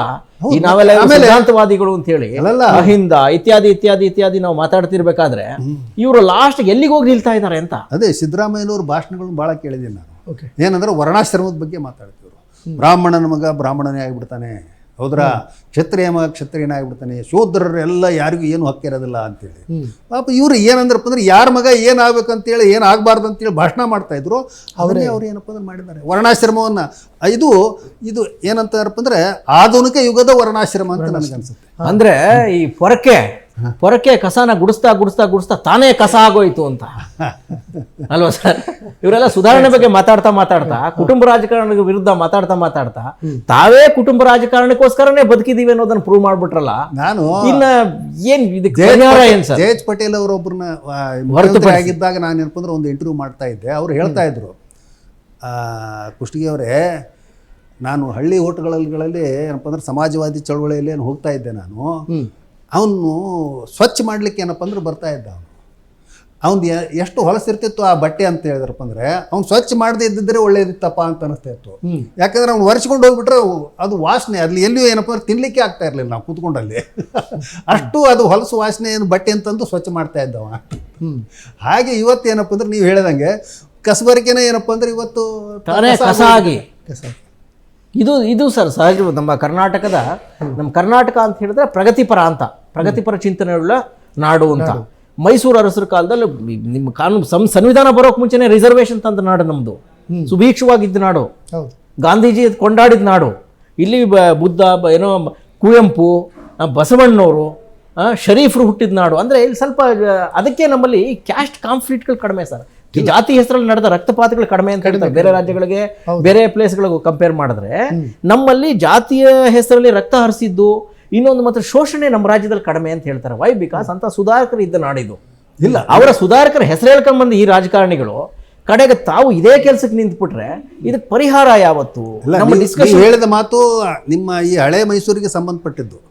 ಅವರ ಇದೇ ಕೆಂಗಲ್ ಹನುಮಂತಯ್ಯನವರು ಅದು ಕಾನ್ಸ್ಟಿಟ್ಯೂಂಟ್ ಅಸೆಂಬ್ಲಿ ಡಿಬೇಟ್ ಆಗ್ಬೇಕಾದ್ರೆ, ಅಂದರೆ ಸ್ವಾತಂತ್ರ್ಯ ಪೂರ್ವದಲ್ಲಿ ಹೇಳ್ತೀನಿ ನಾನು, ಇವರು ಪ್ರಿನ್ಸ್ಲಿ ಸ್ಟೇಟ್ಲಿಂದ ಹೋದವರು. ಇವರು ಹೋಗಿ ಅಲ್ಲಿ ಏನಪ್ಪ ಅಂದ್ರೆ ಪಾರ್ಟಿಸಿಪೇಟ್ ಮಾಡಿ ನಮ್ಮದೆಲ್ಲ ಸುಭಿಕ್ಷವಾಗಿರ್ತಕ್ಕಂಥ ನಾಡು, ನಮ್ಗೆ ಯಾವುದೇ ರೀತಿ ರಿಸರ್ವೇಷನ್ ಬೇಡ ಅಂತೇಳಿ ಬರ್ಕೊಟ್ಟು ಬಂದವರು. ಅದು ನಾವು 371J ಹೋರಾಟ ಮಾಡಬೇಕಾದ್ರೆ ಆ ಕಾನ್ಸ್ಟಿಟ್ಯೂಂಟ್ ಅಸೆಂಬ್ಲಿ ಡಿಬೇಟ್ನಲ್ಲಿ ಮೈಸೂರು ರಾಜ್ಯದವ್ರು ಏನಪ್ಪ ಅಂದ್ರೆ ಹಿಂಗೆ ಬರ್ಕೊಟ್ಟಿದ್ದಾರೆ, ನಿಮ್ಗೆ ಕೊಡ್ಲಿಕ್ಕೆ ಆಗೋದಿಲ್ಲ ಅಂತಕ್ಕಂಥದ್ದು ಬಂತು. ಆ ಕಾನ್ಸ್ಟಿಟ್ಯೂಂಟ್ ಅಸೆಂಬ್ಲಿನ ನಾವು ಹಿಡ್ಕೊಂಡು ಆಮೇಲೆ ಇದು ಮೊದಲು ಇವರು ಹಳೆ ಮೈಸೂರಿನಲ್ಲಿದ್ದವರು ಇವರು. ಆ ನಂತರ ಏನಪ್ಪ ಅಂತಂದ್ರೆ ನಿಜಾಮ್ ರಾಜ್ಯದಿಂದ ಏನಪ್ಪ ಅಂತಂದ್ರಪ್ಪ ಅಂದ್ರೆ ಒಡ್ಕೊಂಡು ಸಿಡ್ಕೊಂಡು ಬಂದಿರತಕ್ಕಂಥ ಇವು ಹೈದರಾಬಾದ್ ಕರ್ನಾಟಕ ಭಾಗ ಬೇರೆ ಇದೆ, ಬಾಂಬೆ ಕರ್ನಾಟಕ ಬೇರೆ ಇದೆ. ನಿಮ್ಮ ನೋವು ನಮ್ಮ ಸೌತ್ನವ್ರಿಗೆ ಗೊತ್ತಿಲ್ಲ ಸರ್, ಕರೆಕ್ಟ್ ಅಂಥೇಳಿ ನಾವು ವಾದ ಮಾಡಿದ್ವಿ. ಹನುಮಂತಯ್ಯನವ್ರದ್ದು ಏನಪ್ಪ ಅಂದ್ರೆ ಕೇವಲ ಮೈಸೂರು, ಹಳೆ ಮೈಸೂರಿಗೆ ಅಷ್ಟೇ ಸೀಮಿತ ಅದು ಅವರ ಸ್ಟೇಟ್ಮೆಂಟು. ಆ ನಂತರದ ಕರ್ನಾಟಕ ಏಕೀಕರಣ ಆದ್ಮೇಲೆ ಏನಪ್ಪ ಅಂದ್ರೆ ಅದು ಅಪ್ಲೈ ಆಗೋದಲ್ಲ ಅಂತ ಹೇಳಿದ್ವಿ. ಸತ್ಯ, ಅದು ಸತ್ಯ. ಯಾಕೆಂದ್ರೆ ನಾವು ಸೌತ್ನವ್ರಿಗೆ ಉತ್ತರದವ್ರ ನೋವು ಗೊತ್ತಿಲ್ಲ ನಮ್ಗಳಿಗೆ. ಸುಮ್ಮನೆ ಮಾತಾಡ್ತೀವಿ. ಅಲ್ಲಿ ಪ್ರತ್ಯೇಕ ಮುಖ್ಯಮಂತ್ರಿ ಬೇಕು ಅಂತ ಕೇಳ್ತಾ ಇದ್ದಾರೆ, ಪ್ರತ್ಯೇಕ ರಾಜ್ಯ ಬೇಕು, ಸಪರೇಟ್ ಮುಖ್ಯಮಂತ್ರಿ ಬೇಕು ಅಂತ ಕೇಳ್ತಾರಲ್ಲ, ಅದ್ರಲ್ಲಿ ನ್ಯಾಯ ಇದೆ. ಸುಮ್ಮನೆ ಕೇಳ್ತಾ ಇರೋದಲ್ಲ, ಶೋಕಿಗೆ ಮಾತಾಡ್ತಿರೋದಲ್ಲ ಅವರು. ಓಕೆ, ಈಗ ದಾವಣಗೆರೆ ದಕ್ಷಿಣ ಉಪಚುನಾವಣೆಯಲ್ಲಿ ಜಮೀರ್ ಅಹಮದ್ ಖಾನ್ ಅವರ ಪಕ್ಷದ್ರೋಹ ಕೆಲಸ ಮಾಡಿದ್ದಾರೆ ಅನ್ನುವಂತಹ ಒಂದು ಆರೋಪ ಕೇಳಿ ಬರ್ತಾ ಇದೆ. ಅದಕ್ಕೆ ಸಂಬಂಧಪಟ್ಟಂತೆ ಆಡಿಯೋ ವಿಚಾರಕ್ಕೆ ಸಂಬಂಧಪಟ್ಟಂತೆ ಈಗ ಮಾರನೇ ದಿನವೇ ಡಿ ಕೆ ಸುರೇಶ್ ಅವರ ಜಮೀರ್ ಅವರನ್ನ ಭೇಟಿಯಾಗಿ ಮಾತುಕತೆ ನಡೆಸಿದ್ರು. ಡಿ ಕೆ ಶಿವಕುಮಾರ್ CM ಆಗಿ ಪ್ರಮಾಣ ವಚನ ಸ್ವೀಕರಿಸುವ ಮುನ್ನಾ ದಿನ ಡಿ ಕೆ ಸುರೇಶ್ ಅವರು ಜಮೀರ್ ಅವರನ್ನ ಭೇಟಿಯಾಗಿ ಮಾತನಾಡಿದ್ದಾರೆ. ಹಲವಾರು ಚರ್ಚೆಗಳಿಗೂ ಕೂಡ ಇದು ಕಾರಣ ಆಗ್ತಾ ಇದೆ. ಜಮೀರ್ಗೆ ಮೊದಲ ಪಟ್ಟಿಯಲ್ಲೇ ಸ್ಥಾನ ಸಿಗುತ್ತಾ ಅನ್ನೋದ್ರ ಬಗ್ಗೆಯೂ ಕೂಡ ಚರ್ಚೆಗಳು ನಡೆದಿತ್ತು. ಆದರೆ ಈಗ ಬಂದಿರುವಂತಹ ಮಾಹಿತಿ ಪ್ರಕಾರ ಮೊದಲ ಪಟ್ಟಿಯಲ್ಲಿ ಜಮೀರ್ ಅವರಿಗೆ ಸಚಿವ ಸ್ಥಾನ ಸಿಕ್ಕಿಲ್ಲ ಅನ್ನುವಂಥದ್ದು ಸ್ಪಷ್ಟವಾಗಿ ಕಂಡು ಬರ್ತಾ ಇದೆ. ಈಗ ಸಹಜವಾಗಿ ನೋಡಿದಾಗ ಸರ್, ಅಲ್ಪಸಂಖ್ಯಾತರ ನಾಯಕರಾಗಿ ಗುರುತಿಸ್ಕೊಳ್ತಾ ಇದ್ರು ಜಮೀರ್ ಅಹಮದ್ ಅವರೆಲ್ಲ ಒಂದು ಕಡೆ. ಈಗ ಪರ್ಯಾಯ ನಾಯಕತ್ವಕ್ಕೆ ಏನಾದರೂ ಅವಕಾಶ ಸಿಗ್ತಾ ಇದೆಯಾ? ಜಮೀರ್ ಅವರ ಅಂತ್ಯನ ಇದು ಹೇಗೆ ಅಂತ? ನಿನ್ನೆಯ ಆಡಿಯೋ ಇದೆಯಲ್ಲ ಸಂತೋಷ್, ನಿನ್ನೆಯ ಆಡಿಯೋ ಜಮೀರ್ ಅಹಮದ್ ಖಾನ್ಗೆ ಎಷ್ಟು ಡ್ಯಾಮೇಜ್ ಮಾಡಬೇಕು ಮಾಡಿ ಬಿಸಾಕಿದೆ. ಕ್ಲಿಯರ್ ಆಗಿ ಹೇಳ್ತಾ ಇದ್ದಾರೆ ಅವರು, ಯಾಕೆ ಓಟ್ ಹಾಕ್ಬಾರ್ದವ್ರಿಗೆ, ನೀವೇನು ಮಾಡಬೇಕು ಅಂತ ಕ್ಲಿಯರ್ ಆಗಿ ಹೇಳ್ತಾ ಇದ್ದಾರೆ. ಇದನ್ನ ತುಂಬ ಪ್ಲಾನ್ಡ್ ಆಗಿ ಜಮೀರ್ ಅವರ ಕೆರಿಯರ್ನ ಫಿನಿಶ್ ಮಾಡಬೇಕು ಅಂತಾನೆ ಅವರ ವಿರೋಧಿ ಪಾಳ್ಯ, ಕಾಂಗ್ರೆಸ್ನಲ್ಲೇ ಇರುವ ಅವರ ವಿರೋಧಿ ಪಾಳ್ಯ ನಿನ್ನೆ ಬಿಟ್ಟು ಅವ್ರನ್ನ ಆಲ್ರೆಡಿ ಫಿನಿಶ್ ಮಾಡಿ ಆಗೋಗಿದೆ. ಹಾಗಾಗಿ ಈ ಲಿಸ್ಟಲ್ಲಿ ಅವ್ರ ಹೆಸರಿಲ್ಲ. ಬಹುಶಃ ಇದ್ದಿದ್ರು ಕೂಡ ಅವ್ರ ಈ ಆಡಿಯೋ ಬರದೇ ಇದ್ರೂ ಕೂಡ ಅವ್ರ ಹೆಸರು ಇರುತ್ತೆ ಅಂತ ನನಗೇನು ಇರ್ತಿತ್ತು ಅಂತ ನನಗೇನು ಅನಿಸ್ತಾ ಇರಲಿಲ್ಲ. ವೈ? ಬಿಕಾಸ್ ಡಿ ಕೆ ಅವ್ರನ್ನ ವಾಚಾಮಗೋಚರವಾಗಿ ಬೈದ ಹೆಗ್ಗಳಿಕೆ, ಹಿರಿಮೆ ಯಾರೋ ಜಮೀರ್ ಅವರು ಬಾಯಿಗೆ ಬಂದ ಹಾಗೆ ಕೇವಲವಾಗಿ ಮಾತಾಡಿ ಇತ್ತು. ಅದು ಡಿ ಕೆ ಮನಸ್ಸಲ್ಲಿ ಉಳಿದಿದೆ. ಹಾಗಾಗಿ ತಮ್ಮನ್ನು ಕೇವಲವಾಗಿ ನಾಯಿ ನರಿ ಅಂತ ಬೈದವ್ರನ್ನ ತನ್ನ ಸಂಪುಟದಲ್ಲಿ ಕೂತು ಏನೋ ಎಲ್ಲ ಸೌಲಭ್ಯ ಕೊಡೋಕ್ಕೆ ಡಿ ಕೆ ಅವರು ಏನೋ ಸಂತ್ರಲ್ಲ. ಚೇಳು ಕೈಲಿ ಕಚ್ಚಿಸ್ಕೊಂಡ್ರು ವಾಪಸ್ ಚೇಳನ್ನು ಎತ್ತು ಬಿಡುವಂತ ಏನಲ್ಲ. ಕಿವಿಯಲ್ಲಿ ಹೂವನ್ನು ಇಟ್ಕೊಂಡಿಲ್ಲ, ಕಿವಿಯಲ್ಲಿ ಅವರು ಹೂವನ್ನು ಕೂಡ ಇಟ್ಕೊಂಡಿಲ್ಲ. ಆಮೇಲೆ ಈ ಫೋಟೋದಲ್ಲಿ ನನಗೆ ಅನಿಸ್ತಾ ಇರೋದು, ಜಮೀರು ಇವ್ರ ಹತ್ರ ಬಂದಿಲ್ಲ, ಕೇಳಕ್ಕೂ ಬಂದಿಲ್ಲ, ಡಿ ಕೆ ಸುರೇಶ್ ಅಲ್ಲಿ ಹೋಗಿದ್ದಾರೆ. ನನಗನ್ಸುತ್ತೆ ಸರ್, ಡಿ ಕೆ ಸುರೇಶ್ ಅವರು ಸೂಪರ್ CM. ಈಗ ಡಿ ಕೆ ಅವರು ಅವ್ರಿಗೆ ಒಂದು ಕೂತ್ಕೋಬೇಕಿತ್ತು, ಕರ್ನಾಟಕದ ಮುಖ್ಯಮಂತ್ರಿ ಅನ್ನುವ ಇತಿಹಾಸ ಸೃಷ್ಟಿ ಮಾಡಬೇಕಿತ್ತು, ಮಾಡಾಗಿದ್ದಾರೆ. ಅವ್ರಿಗೆ ಬೇರೆ ಏನು ಬೇಕೋ ಬೇಡವೋ ಪ್ರಶ್ನೆ ಬೇರೆ. ಮಿಕ್ಕಿದ ಎಲ್ಲ ಲಮೆ ಜಮೆಗಳನ್ನು ನೋಡಬೇಕಾದ, ತನ್ನ ಏನೋ ಡಿ ಕೆ ಅವರ ಶತ್ರುಗಳನ್ನ ಏನೋ ರಾಜಿ ಮಾಡಿಸ್ಬೇಕಾದ ಎಲ್ಲ ಕೆಲಸ ಡಿ ಕೆ ಸುರೇಶ್ ಅವ್ರ ಮೇಲೆ. ಇವರು ಡಿಫ್ಯಾಕ್ಟೋ CM ಅಂತೀರಾ, ಸೂಪರ್ CM ಅಂತೀರಾ, ಆ ಕೆಲಸವನ್ನು ಇವ್ರು ಮಾಡ್ತಾರೆ. ಈ ಜಮೀರ್ ಹತ್ರ ಅವ್ರು ಹೋಗಿರೋದು ಕೂಡ ನಿನ್ನೆ ಡ್ಯಾಮೇಜ್ ಆಗಿದೆಯಲ್ಲ, ನಿನ್ನೆ ಡ್ಯಾಮೇಜ್ನಲ್ಲಿ ಜಮೀರ್ ವಿರೋಧಿಗಳ ಪಾತ್ರ ತುಂಬಾ ಇದೆ. ಅದು ಡಿ ಕೆ ಪಾಳ್ಯದ ಪಾತ್ರನೂ ಅದರಲ್ಲಿ ಇರ್ಬೋದು. ಆದರೆ ಅವನಿಗಾಗಿರುವ ಗಾಯವನ್ನ ಜಮೀರ್ ಅವರಿಗೆ ಅಂತಲ್ಲ, ಜಮೀರ್ ಅವರಿಗೆ ಆದ ಗಾಯಕ್ಕೆ ಮುಲಾಮ್ ಹಚ್ಚುವ ರೂಪದಲ್ಲಿ ಇವ್ರು ಹೋಗಿ ಕೂತು, ಇವರೇ ಅವರ ಕ್ಯಾಬಿನಲ್ಲಿ ಕೂತು ಮಾತಾಡಿ ಸಮಾಧಾನ ಹೇಳಿ ಬಂದಿರುವ ಥರ ಇದು ಕಾಣ್ತಾ ಇದೆ. ಡಿ ಕೆ ಸುರೇಶ್ ಅವರ ರೋಲು ಈ ಸರ್ಕಾರದಲ್ಲಿ ಸರ್ ಇನ್ನು 2 ವರ್ಷ ಡಿ ಕೆ ಶಿವಕುಮಾರ್ ಅಲ್ಲ CM, ಡಿ ಕೆ ಸುರೇಶ್ ಅವರು. ಇದು ಗೊತ್ತಿರುವಂಥದ್ದೇ, ನಿಮಗೆ ಗೊತ್ತಿರಲಿ. ಎಲ್ಲ MLA ಗಳು ಅವ್ರ ವಿರುದ್ಧ ನಿಂತಾಗ, ಎಲ್ಲ ಲೀಡರ್ಗಳು ಅವ್ರಿಗೆ ವಿರುದ್ಧ ನಿಂತಾಗ, ಡಿ ಕೆ ಅನಾದ್ರಿಗೆ ಆಕಾಶವೇ ದೈವ ಅಂತ ಆಕಾಶ ನೋಡ್ಬೇಕಾರೆ ಅವ್ರಿಗೆ ಬೆನ್ನಿಗೆ ನಿಂತಿದ್ದು ಅವ್ರ ಏಕೈಕ ತಮ್ಮ ಸುರೇಶ್. ಹೌದು. ಡೆಲ್ಲಿಲಿ ಪೊಲೀಸ್ನವ್ರು ತಳ್ಳದ್ರಲ್ಲ, ವಿಜಲ್ ನೋಡಿದ್ರಲ್ಲ ಸರ್, ಹ್ಮ್. ಅವ್ರನ್ನ ಲಿಟ್ರಲಿ ಯಾರೋ ಏನೋ ಕ್ರಿಮಿನಲ್ನ ತಳ್ಳೋ ಥರ ತಳ್ಳಿ ಗಾಡೀಲಿ ಹಾಕಿದ್ರು. ಹೌದು. ಆಮೇಲೆ ಅವ್ರ ಅಣ್ಣ ಜೈಲಲ್ಲಿ ಇದ್ದಾಗ ಒಬ್ಬರೇ ಫೈಟ್ ಮಾಡಿ ಎಲ್ಲರನ್ನೂ ಕರ್ಕೊಂಡು ಹೋಗಿ ಸೇರಿಸಿ ಮಾಡಿಸಿ ಕಣ್ಣೀರು ಹಾಕಿ ಅವ್ರ ಕಾನ್ಸ್ಟಿಟ್ಯೂನ್ಸಿಲಿ ಲಯ ತಪ್ಪದೇ ಇರೋ ಥರ ನೋಡ್ಕೊಂಡು, ಅಲ್ಲಿ ಯಾರು ಬೇರೆ ವಿರೋಧಿಗಳು ಹುಟ್ಟದೇ ಇರೋ ಥರ ನೋಡ್ಕೊಂಡು, ಇಡೀ ಹಗಲೂ ರಾತ್ರಿ ತನ್ನ ಸಂಸಾರವನ್ನು ತ್ಯಾಗ ಮಾಡಿ, ಬಹುಶಃ ನಮ್ಮ ಕರ್ನಾಟಕದಲ್ಲಿ ಯಾರೋ ಅತ್ಯಂತ ಅತ್ಯಂತ ನಂಬುಗೆಯ ತಮ್ಮ ಅಂತ ಯಾರು ಇದ್ರೆ ನಂಬರ್ 1 ತಮ್ಮ ಅಂತಿದ್ರೆ ಲಕ್ಷ್ಮಣ ರಾಮ ಲಕ್ಷ್ಮಣ ತರ. Exact word you use. ಆಧುನಿಕ ಲಕ್ಷ್ಮಣ ಅಂತ ಹೇಳಿದ್ರೆ ಅದು ಡಿ ಕೆ ಸುರೇಶ್. ಅವ್ರು ಹೋಗಿ ಆ ಡ್ಯಾಮೇಜ್ ಕಂಟ್ರೋಲ್ ಮಾಡೋ ಕೆಲಸ ಮಾಡ್ತಾ ಇದ್ದಾರೆ. ಈ ಡಿ ಕೆ ಅವರ ಪಾಲಿಗೆ ಈ 2 ವರ್ಷದ ಡಿ ಕೆ ಅವರು ಇದೆಯಲ್ಲ, ನೀವು ಹೇಳೋದ್ರಲ್ಲಿ ಏನಾದ್ರು ಇನ್ನೊಂದು ಪಾಯಿಂಟ್ ನಾನು ಸೇರಿಸೋದೇನಿದೆ ಅಂದರೆ, ನಾನು ಈಗ ಮುಂಬರುವ ಚುನಾವಣೆಗಳಿದ್ದಾವೆ, ಆ ಚುನಾವಣೆಗಳನ್ನು ಎದುರಿಗಿಟ್ಕೊಂಡು ಇವತ್ತು ಹೈಕಮಾಂಡ್ ಇರ್ಬೋದು, ಡಿ ಕೆ ಶಿವಕುಮಾರ್ ಇರ್ಬೋದು, ರಾಜ್ಯ ಕಾಂಗ್ರೆಸ್ ಇರ್ಬೋದು, ಈ ಜಮೀರ್ ಅವ್ರನ್ನ ಏನಪ್ಪ ಅಂದ್ರೆ ಹೊರಗಿಡ್ಲಿಕ್ಕೆ ಸಾಧ್ಯ ಇಲ್ಲ. ಹೌದು. ಆದರೆ ಅವ್ರನ್ನ ಅಲ್ಲೇ ಇಟ್ಟು ಅದು ಏನೋ ಒಂದು ತನಿಖೆ ಅದು ಇದು ಅಂತೇಳಿ ಎಲ್ಲ ಮಾಡಿ, ಇಲ್ಲ ನಾವು ನಿಮ್ಮನ್ನು ಮುಂದೆ ಮಾಡ್ತೀವಿ ಅಂಥೇಳಿ ಅದನ್ನ ಏನಪ್ಪ ಅಂದರೆ ನೆನೆಗುದಿಗೆ ಬೆಳೆಸ್ತಕ್ಕಂಥದ್ದು. ಅದನ್ನು ವೇಟ್ ಮಾಡಿಸಿ ಆಮೇಲೆ ಏನು ಮಾಡಬೇಕು ಅದು ಮಾಡಿಬಿಡ್ತಾರೆ. ಹಾಗಾಗಿ ಇಲ್ಲಿ ಮುಂಬರುವ ಚುನಾವಣೆಗಳನ್ನು ದೃಷ್ಟಿಯಲ್ಲಿಟ್ಕೊಂಡು ಇವ್ರನ್ನೇನಪ್ಪ ಅಂದ್ರೆ ತೆಗೆದು ಹಾಕಲ್ಲ ಅಂಥೇಳಿ ನನಗನ್ಸೋದು. ಅದಕ್ಕಾಗಿ ಕೆಲವೊಂದು ಹೇಳ್ತಾರೆ, ಇಲ್ಲ ಅದೆಲ್ಲ ಆಗತ್ತೆ ನಡೆಯುತ್ತೆ ಅಂತ ಹೇಳಿರ್ಬೋದು, ಅವರು ಕಾಂಪ್ರಮೈಸ್ ಅಂತ ಹೇಳಿರ್ಬೋದು. ಆದರೆ ಆ ಕಾಂಪ್ರಮೈಸ್ ಫಲ ಕೊಟ್ಟಿತ್ತೆ ಅಂತೇಳಿ ಪ್ರಶ್ನೆ. ಈ ಕಾಂಗ್ರೆಸ್ ಪಕ್ಷದ ಮೇಲೆ ಡ್ಯಾಮೇಜ್ ಆಗ್ಬೋದಾ ಸರ್ ಅದು? ಯಾವುದು? ಜಮೀರ್ ಖಂಡಿತ ಆಗೋದಿಲ್ಲ ಸರ್. ಎಷ್ಟು ಜನ ಕಾಂಪಿಟೇಟರ್ಸ್ ಇದ್ದಾರೆ. ಈಗ ತನ್ವೀರ್ ಸೇಠ್ ಕೇಳ್ತಾ ಇದ್ದಾರೆ, ಇವ್ರು ಆಲ್ರೆಡಿ ಯಾರು ಯುಟಿ ಖಾದರ್ ಅವರು ನಿನ್ನೆ ಏನೋ ಒಂದು ಪಾರ್ಟಿನೂ ಕೊಟ್ಟು ಅವ್ರಿಗೆ ವಿದಾಯ ಹೇಳಿದ್ದಾರೆ, ತನ್ನ ಸ್ಟಾಫಿಗೆ ವಿದಾಯ ಹೇಳಿದ್ದಾರೆ. ಈ ಕಡೆ ಹ್ಯಾರಿಸ್ ಅವರು ಇಡೀ ಶಾಂತಿನಗರ, ಕೋರ್ಬಂಗ್ಲಾ, ಬ್ರಿಗೇಡ್ ರೋಡು, ಎಫ್ ಜಿ ರೋಡಲ್ಲಿ ಡಿ ಕೆ ಅವ್ರ ಫೋಟೋ ಹಾಕೊಂಡು ಕಳೆದ 6 ತಿಂಗಳಲ್ಲ 2 ವರ್ಷದಿಂದಲೂ ಅವ್ರ ಫೋಟೋ ಹಾಕ್ಕೊಂಡು ನಾನು ಆಸ್ಪಿರೆಂಟ್ ಅಂತ ಅವರು ಹಾಕೊಂಡು ಕೂತಿದ್ದಾರೆ.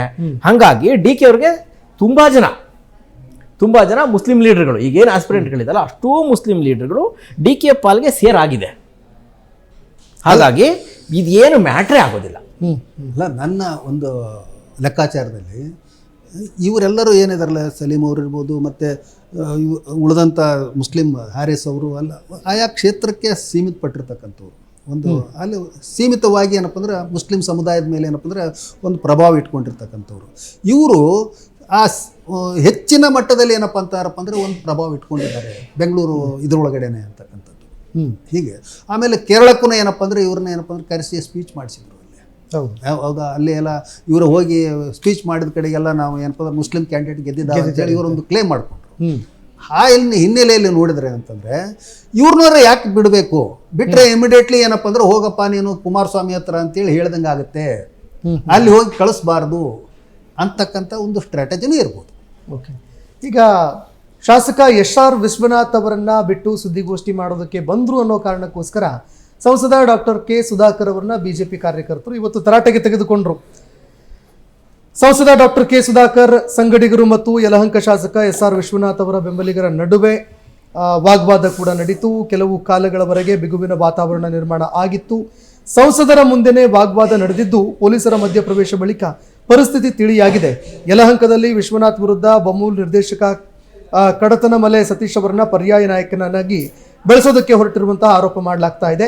ಕಳೆದ ಲೋಕಸಭಾ ಚುನಾವಣೆಯಿಂದಲೂ ಕೂಡ ಶಾಸಕರು ಮತ್ತು ಸಂಸದರ ನಡುವೆ ಇದು ಶೀತಲ ಸಮರ ನಡೀತಾ ಇದೆ.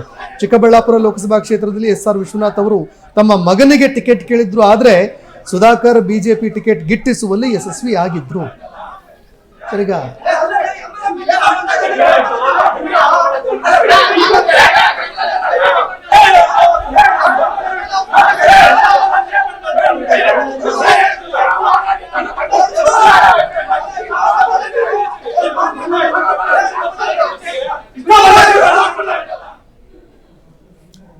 ಸರ್, ಬಿಜೆಪಿನ ನಾವು ತುಂಬ ಶಿಸ್ತಿನ ಪಕ್ಷ ಅಂತ ಕರಿತೀವಿ.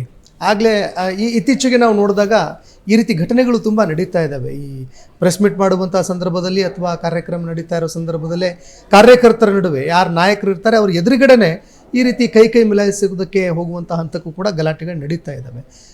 ಈಗ ಈ ಆಂತರಿಕ ಕಲಹಗಳು ಜಾಸ್ತಿ ಆಗ್ತಾ ಇದೆ ಸರಿ ಬಿಜೆಪಿಯಲ್ಲಿ. ಹೀಗಾಗಿ ಆ ಶಿಸ್ತು ತಪ್ಪು ಹೋಗ್ತಾ ಇದೆಯಾ ರಾಜ್ಯದಲ್ಲಿ, ಕರ್ನಾಟಕದಲ್ಲಿ ನೋಡಿದಾಗ? ಎಸ್, ಆಮೇಲೆ ಫಸ್ಟು ಕಾಂಗ್ರೆಸ್ಸಲ್ಲಿ ಈ ಥರ ನಡೀತಾ ಇತ್ತು ಸರ್. ತುಂಬ ಯಾವುದೇ ಪ್ರೆಸ್ ಮೀಟ್ ಆದರೆ 2 ಗುಂಪು 3 ಗುಂಪುಗಳು ಬಂದು ಜೋರಾಗಿ ಗಲಾಟೆ ಮಾಡೋದು ನಡೀತಾ ಇತ್ತು. BJP ಈ ಥರ ಕಡಿಮೆ ಇತ್ತು. ಇದು BJPಯ ಆಂತರಿಕ ಕಚ್ಚಾಟದ ಒಂದು ಭಾಗ. ಅಲ್ಲೇನ ನಾನು ಕೇಳಿದೆ, ನಮ್ಮ ರಿಪೋರ್ಟರ್ ಫೋನ್ ಮಾಡಿ ಕೇಳಿದೆ, ಹಿಂದೆ MP ಟಿಕೆಟ್ಗೆ ಯಾರೋ ವಿಶ್ವನಾಥ್ ಅವರು ತನ್ನ ಮಗ, ಅವ್ರ ಹೆಸರೇನೋ ಇದೆ ಸರ್, ಅಲೋಕ್ ವಿಶ್ವನಾಥ್ ಅಂತೇನೋ, ಅವ್ರನ್ನ ನಿಲ್ಸಕ್ಕೆ ಅಂತ ಟ್ರೈ ಮಾಡಿದ್ರು. ಚಿಕ್ಕಬಳ್ಳಾಪುರ ಕ್ಷೇತ್ರಕ್ಕೆ MP ಟಿಕೆಟ್ಗೆ ತನ್ನ ಮಗನ ಕೊಡಿಸ್ಬೇಕು ಅಂತ ಭಾಳ ಟ್ರೈ ಮಾಡಿದ್ರು. ಒಂದು ಹಂತದಲ್ಲಿ ಯಡಿಯೂರಪ್ಪನವ್ರ ಫ್ಯಾಮಿಲಿ ಹಿಡಿದು ಒಂದು ಹಂತದಲ್ಲಿ ಲಾಬಿ ಮಾಡಿದ್ರು. ಆದರೆ ಸುಧಾಕರ್ MLA ಸೋತಿದ್ರಲ್ಲ, ಅವರು ಡೆಲ್ಲಿಗೆ ಹೋಗಿ ಲಾಬಿ ಮಾಡಿ ಟಿಕೆಟ್ ತಗೊಂಬಂದು ಗೆದ್ದು ಬಿಟ್ರು. ಅವಾಗ ವಿಶ್ವನಾಥ್ ಒಂದು ಮಾತು ಹೇಳಿದರು, ನಿನ್ನನ್ನು ಗೆಲ್ಲಿಸ್ತಾ ಇಲ್ಲ ನಾನು, ನನ್ನ ಪಾರ್ಟಿ ಅನ್ನೋ ಕಾರಣ ಗೆಲ್ಲಿಸ್ತಾ ಇದ್ದೀನಿ ಅಂತ. ಅವ್ರ ಕಾನ್ಸ್ಟಿಟ್ಯೂನ್ಸಿಯಲ್ಲಿ ಹೈಯೆಸ್ಟ್ ವೋಟ್ ಬರೋ ಥರ ನೋಡ್ಕೊಂಡಿದ್ರು ವಿಶ್ವನಾಥ್. ನಮ್ಮ ಕ್ರಿಕೆಟ್ ಭಾಷೆಯಲ್ಲಿ ಹೇಳೋದಾದರೆ ಹೊಡೆಬಡೆಯ ದಾಂಡಿಗ. ನಮ್ಮ ಸುಧಾಕರ್ ಇದಾರಲ್ಲ, ಸ್ಟ್ರಾಟಜಿಸ್ಟ್, ಮಾಸ್ಟರ್ ಸ್ಟ್ರಾಟಜಿಸ್ಟ್ ಅಂತ, ನಂಬರ್ 1 ಸ್ಟ್ರಾಟಜಿಸ್ಟ್. ಸರ್, ನಮ್ಮಲ್ಲಿ ಸತೀಶ್ ಅವರು ಫೋನ್ ಸಂಪರ್ಕ. ಸೂಪರ್ ಸರ್, ನಮಸ್ಕಾರ. ನಮಸ್ಕಾರ ಸತೀಶ್ ಸರ್, ನಮಸ್ಕಾರ. ಹೇಗಿದ್ದೀರಿ?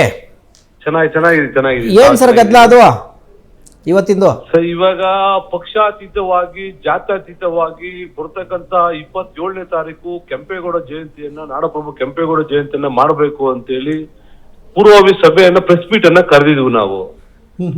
ಆ ಪ್ರೆಸ್ ಮೀಟ್ಗೆ ಕೆಲವರು ಬಂದು ಧಿಕ್ಕಾರ ಕೊಡ್ತಕ್ಕಂತ ಕೆಲಸವನ್ನ ಮಾಡಿದ್ರು. ಅದು ಯಾರೋ ಒಬ್ಬ ವ್ಯಕ್ತಿಗೆ ಮಾಡಿದಂತ ಅವಮಾನ ಅಲ್ಲ, ಇದು ಈ ನಾಡನ್ನ ಕಟ್ಟಿದಂತಹ ಎಲ್ಲಾ ಸಮುದಾಯದ ಜನರಿಗೆ, ವಿಶೇಷವಾಗಿ ಪೇಟೆಗಳನ್ನ ಕಟ್ಟಿದಂತಹ ನಾಡಪ್ರಭು ಕೆಂಪೇಗೌಡರಿಗೆ ಮಾಡಿದಂತ ಅವಮಾನ ಮಾಡಿದ್ದಾರೆ ಇವತ್ತು. ಯಾಕೆ ಶಾಸಕರು 4 ಬಾರಿ ಗೆದ್ದಿರ್ತಕ್ಕಂಥ ಅನುಭವ ಇರ್ತಕ್ಕಂಥ ಶಾಸಕರು ಈ ರೀತಿಯಾಗಿ ಮಾಡಿಸಿದ್ರು ನಮ್ಗೆ ಗೊತ್ತಿಲ್ಲ. ಯಾವುದೇ ಇದ್ರೂ ಕೂಡ ಪಾರ್ಟಿ ವೇದಿಕೆಯಲ್ಲಿ ಡಿಸ್ಕಸ್ ಮಾಡಬೇಕು. ಪ್ರೆಸ್ ಮೀಟ್ ಮಾಡುವಂತ ಸಂದರ್ಭದಲ್ಲಿ ಬಂದ್ ಮಾಡ್ತಕ್ಕಂಥದ್ದು ಅವರ ಸಂಸ್ಕೃತಿಯನ್ನ ತೋರಿಸ್ತದೆ, ಅವ್ರ ನಡೆಯನ್ನ ತೋರಿಸ್ತದೆ. ಇದು ಯಾವುದೇ ಕಾರಣಕ್ಕೂ ಒಬ್ಬ ಬಿಜೆಪಿಯ RSS ಮೂಲಕ ಬಂದಿರ್ತಕ್ಕಂಥ ಯಾವುದು ಕೂಡ ಈ ತರದ ನಡೆ ನುಡಿ ಇರ್ತಕ್ಕಂಥದ್ದು ಒಳ್ಳೇದಲ್ಲ. ಬಹುಶಃ ಯಾಕೆ ಈ ರೀತಿ ಮಾಡಿದ್ರು ಅಂತೇಳಿ ನಾನು ಶಾಸಕರನ್ನೇ ಕೇಳಬೇಕಂತ ಅನಿವಾರ್ಯತೆ ಬಂದಿದೆ ಇವತ್ತು. ಈ ರೀತಿ ಮಾಡಿರ್ತಕ್ಕಂಥದ್ದು ನಾವು ಖಂಡಿಸ್ತೀವಿ. ಮತ್ತೆ ಇದು ನಾಡಪ್ರಭು ಕೆಂಪೇಗೌಡರಿಗೆ ಮಾಡಿರ್ತಕ್ಕಂಥ ಅವಮಾನ ಆಯ್ತು. ಅಲ್ಲ, ಅದು ಏನೇ ಇರ್ಬೋದು. ಆದರೆ ಇವರೇ, ಈ ಕಾಂಗ್ರೆಸ್ನಲ್ಲಿ ಮುಂಚೆ ನಾವು ನೋಡ್ತಾ ಇದ್ವಿ ಇಂಥ ಗುಂಪು ಘರ್ಷಣೆಗಳನ್ನು, ಒಳ ಗುಂಪು ಘರ್ಷಣೆಗಳನ್ನು. ಅದು BJPಗೂ ಏನಪ್ಪ ಅಂತಾರಪ್ಪ ಅಂದ್ರೆ ಅದು ಸಾಂಕ್ರಾಮಿಕ ರೋಗದಂತೆ ಹಬ್ಬಿದೆ ಅಂತೇಳಿ ನಮಗೆ ಅನಿಸ್ತಾ ಇದೆ. ಜನ ನೋಡ್ತಾ ಇದ್ದಾರನ್ನ. ಅವರು ಯಾಕೆ ಮಾನ್ಯ ಸಂಸದರು ನಮ್ಮ ಕಾನ್ಸ್ಟಿಟ್ಯೂನ್ಸಿ ಬಂದ್ರೆ ತುಂಬಾ ಹರ್ಟ್ ಮಾಡ್ಕೋತಾರ ಗೊತ್ತಿಲ್ಲ ಶಾಸಕರು. ಬಿಜೆಪಿಯ ಸಂಸದರು ಅವರು, ಬಿಜೆಪಿಯ ಸಂಸದರು ಯಲಹಂಕ ಕಾನ್ಸ್ಟಿಟ್ಯೂನ್ಸಿ ಬಂದ್ರೆ ಅವ್ರಿಗೆ ಮೊದಲಿಂದ ಕೂಡ ಕಿರಿಕಿರಿ ಮಾಡ್ತಾರೆ. ಇದುವರೆಗೂ ಕೂಡ ಯಾವುದೇ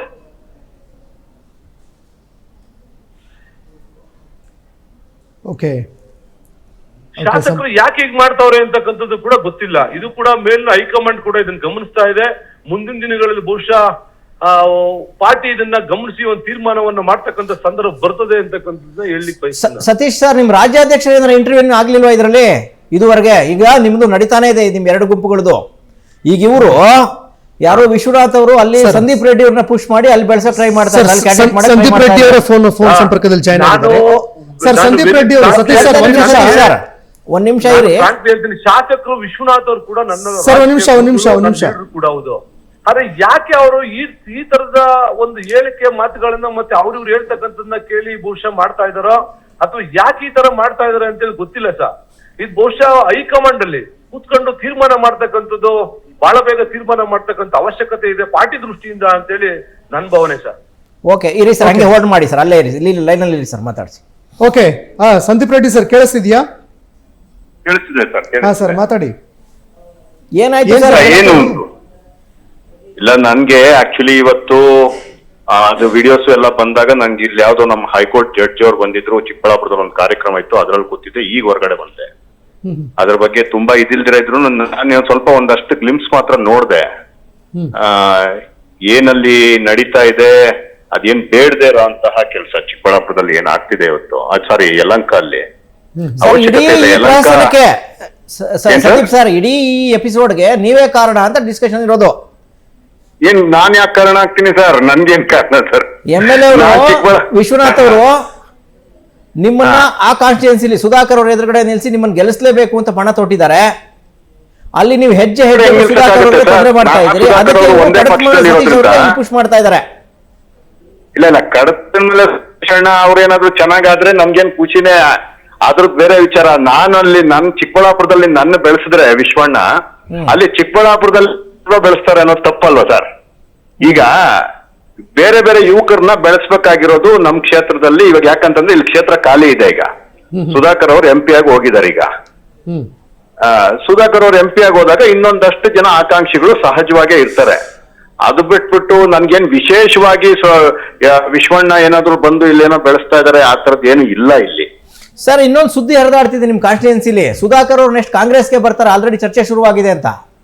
ಸರ್, ಈಗ ಸುಧಾಕರ್ ಅವರು ಏನು ಯಾವ ರೀತಿ ರಾಜಕಾರಣಿ, ಅವರು ಪ್ರಬುದ್ಧ ರಾಜಕಾರಣಿ ಇದಾರೆ, ಅನುಭವಿ ರಾಜಕಾರಣಿ ಇದಾರೆ. ಅವ್ರು ಕಾಂಗ್ರೆಸ್ಗೂ ಹೋಗ್ಬೋದು, ಇನ್ನೊಂದಕ್ಕೂ ಹೋಗ್ಬೋದು, ಇದೆಲ್ಲ ಅವರ ವಿವೇಚನೆಗೆ ಬಿಟ್ಟಂತದ್ದು. ನನಗೇನು ಗೊತ್ತಿಲ್ಲ ಅದು. ಅವರು ತುಂಬಾ ಅನುಭವಿ ಇದಾರೆ. ಅವ್ರು ಯಾವ್ದಕ್ ಬೇಕಾದ್ರೂ ಹೋಗ್ಬೋದು, ಎಲ್ಲಿ ಬೇಕಾದ್ರೂ ಕಂಟೆಸ್ಟ್ ಮಾಡ್ಬೋದು. ಅದು ನನ್ಗೆ ಹೆಂಗ್ ಗೊತ್ತಾಗುತ್ತೆ ಸರ್? ಸತೀಶ್ ಅದ್ರ ಸರ್, ಬಗ್ಗೆ ನನ್ಗಾಗಿ ಸತೀಶ್ ಸರ್,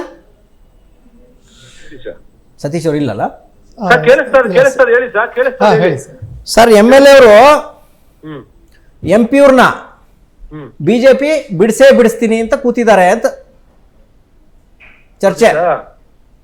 ಮಾನ್ಯ ಸಂದೀಪ್ ರೆಡ್ಡಿ ಅವರು ಹೇಳ್ತಾ ಇದ್ರು, MLA ಶಾಸಕರು ಚಿಕ್ಕಬಳ್ಳಾಪುರಕ್ಕೆ ಹೋಗಿ ಕಾರ್ಯಕ್ರಮ ಮಾಡಿದಾಗ ಯಾವತ್ತಾರು ಸಂಸದರು ಈ ತರದ ಘಟನೆಗಳು ನಡೆದಿದೆಯಾ ಅಲ್ಲಿ? ನಾನು ಕೇಳಲಿಕ್ಕೆ ಬಯಸ್ತೀನಿ, ಈ ತರದ ಘಟನೆಗಳು ಅಥವಾ ಶಾಸಕರು ಬಂದಾಗ ಏನಾದ್ರು ಮಾತಾಡಿದಾರೆ? ಅವರು ಪಾರ್ಟಿಯ ಸಂಘಟನೆ ಮಾಡ್ಲಿ ಬಿಡಿ ಅಂತಾನೆ ಹೇಳ್ತಾವ್ರೆ ಸಂಸದರು. ಆದ್ರೆ ಶಾಸಕರು ಯಲಹಂಕಕ್ಕೆ, ಮಾನ್ಯ ಸಂಸದರು ಯಲಹಂಕಕ್ಕೆ, ಈ ಭಾಗದ ಸಂಸದರು ಬಂದ್ರೆ ಯಾಕೆ ಕಿರಿಕಿರಿ ಮಾಡ್ಕೊಳ್ತಾರೆ? ಅವ್ರಿಗೆ ಯಾಕೆ ಹರ್ಟ್ ಆಗ್ತದೆ? ಯಾಕೆ ಅವ್ರಿಗೆ ಮುಜುಗರ ಆಗ್ತದೆ? ಆನ್ಸರ್ ಕೊಡಿ ಸರ್. ಪ್ರಶ್ನೆ ಇರ್ತಕ್ಕಂಥದ್ದು, ಪಾರ್ಟಿಯ ಸಂಘಟನೆಗೆ ಸಂಸದರು ಬರ್ಬೇಕಲ್ವಾ? ಸಂದೀಪ್ ಸರ್, ಆನ್ಸರ್ ಮಾಡಿ. ಕಾರ್ಯಕ್ರಮಕ್ಕೆ ಅವರು ಆಹ್ವಾನ ಈಗ ನೋಡಿ, ಪಕ್ಷದ ವಿಷಯ, ಇವರೆಲ್ಲ ದೊಡ್ಡವರು. ನಾನೊಬ್ಬ ಸಾಮಾನ್ಯ ಕಾರ್ಯಕರ್ತ. ಜಿಲ್ಲಾಧ್ಯಕ್ಷ ಆಗೋದಕ್ಕೂ ನನ್ಗೇನು ಯೋಗ್ಯತೆ ಇಲ್ಲ ಅಂತೇಳಿ ನಮ್ಮ ಡಾಕ್ಟರ್ ಸುಧಾಕರ್ ಅವರು ತುಂಬಾ ಪ್ರಯತ್ನ ಪಟ್ಟು ನನ್ನನ್ನ ಇಳಿಸ್ತಂತವ್ರು. ಈ ಸಂದರ್ಭದಲ್ಲಿ ನಾನು ಬೇಡದೇ ಇರೋ ವಿಷಯದಲ್ಲಿ, ಗೊತ್ತಿಲ್ದಿರೋ ವಿಷಯದಲ್ಲಿ ತುಂಬಾ ಮಾತಾಡಿ ಪಾರ್ಟಿಗೆ ಮುಜುಗರ ಕೊಡ್ತಾರೋದಕ್ಕೆ ನಾನು ರೆಡಿ ಇಲ್ಲ. ಇವ್ರುಗಳೇ ದೊಡ್ಡವರೇ ಏನಾದ್ರೂ ಯೋಚನೆ ಮಾಡಿ ಕರೆಕ್ಟ್ ಆಗಿ ಕೂತ್ಕೊಂಡು ಮಾತಾಡ್ಕೊಂಡು ಪಾರ್ಟಿ ಮುಂದುವರ್ಸ್ಕೊಂಡು ಹೋಗ್ಬೇಕು. ಕಾಂಗ್ರೆಸ್ ಇವತ್ತು ಏನಾಗಿದೆ ನಿಮ್ಗೆ ಗೊತ್ತಿದೆ. ಈಗ ಆಲ್ರೆಡಿ ಮುಖ್ಯಮಂತ್ರಿಗಳನ್ನ ಬದಲಾವಣೆ ಮಾಡ್ತಿದ್ದಾರೆ. ಅಲ್ಲಿ ನಿನ್ನ 108 ಪ್ರಾಬ್ಲಮ್ಸ್ ಸ್ಟಾರ್ಟ್ ಆಗುತ್ತೆ ಈಗ ಅವ್ರ ಮನೆ ಒಳಗಡೆ, ಕಾಂಗ್ರೆಸ್ನ ಮನೆ ಒಳಗಡೆ. ಅಂತ ಸಮಯದಲ್ಲಿ ನಾವು ಸರಿಯಾಗಿ ಕೂತ್ಕೊಂಡು ನಮ್ಮ ಪಕ್ಷನ ಸಂಘಟನೆ ಮಾಡಿ, ಎಲ್ಲಿ ಖಾಲಿ ಇದೆ ಅಲ್ಲಿ ಸರ್ ಮಾಡಿ, ಅಲ್ಲೊಂದಷ್ಟು ನಾಯಕತ್ವನ ಸೃಷ್ಟಿ ಮಾಡಿ, ಎಲ್ಲಿ ಆಲ್ರೆಡಿ ನಾಯಕತ್ವ ಇದೆ ಅಲ್ಲಿ ಬೆಳೆಸುವಂತ. ಈಗ ವಿಶ್ವಣ್ಣ ಅಲ್ಲಿ ಆಲ್ರೆಡಿ ಒಬ್ಬ MLA ಆಗಿದ್ದಾರೆ, ಒಂದು ಜನಪ್ರಿಯ ಶಾಸಕರಾಗಿದ್ದಾರೆ.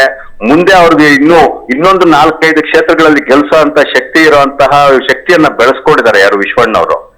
ಅವ್ರ ಕ್ಷೇತ್ರದಲ್ಲಿ ಹೋಗಿ ಇನ್ನೇನೋ ಒಂದು ಮಾಡೋದ್ ಬಿಟ್ಬಿಟ್ಟು, ಎಲ್ಲಿ ಖಾಲಿ ಇದೆ, ಈಗ ಚಿಕ್ಕಬಳ್ಳಾಪುರದಲ್ಲಿ ಖಾಲಿ ಇದೆ, ಬಾಗೇಪಲ್ಲಿನಲ್ಲಿ ಖಾಲಿ ಇದೆ, ಗೌರಿಬಿದನೂರಿನಲ್ಲಿ ಖಾಲಿ ಇದೆ, ಅಲ್ಲೆಲ್ಲ ಬಂದು ಹೊಸ ನಾಯಕತ್ವ ಬೆಳೆಸುವಂತ ಕೆಲಸನ ಎಲ್ಲ ನಾಯಕರು ಮಾಡ್ಬೇಕು. ಇವ್ರು ಏನಾಗ್ತಿದೆ ಎಲ್ಲರಿಗೂ ಗೊತ್ತಾಗ್ತಿದೆ. ಖಾಲಿ ಇರೋ ಜಾಗದಲ್ಲಿ ಬೆಳೆಸೋದ್ ಬಿಟ್ಬಿಟ್ಟು ಆಲ್ರೆಡಿ ಅಲ್ಲಿ ಯಾರೋ ಎಸ್ಟಾಬ್ಲಿಷ್ ಆಗಿರೋರ್ನ ವೀಕ್ ಮಾಡೋದಕ್ಕೆ ಹೋದ್ರೆ ಎಲ್ಲಿ ನಾಯಕತ್ವ ಆಗುತ್ತೆ ಸರ್? ಯಾಕೆ ಸರ್ ವೀಕ್ ಮಾಡ್ತಾ ಇದ್ರಿ ಸತೀಶ್ ಸರ್? ನಿಮ್ಮ ವಿಶ್ವಾಸ ಇಲ್ವಾ ಅಂತ?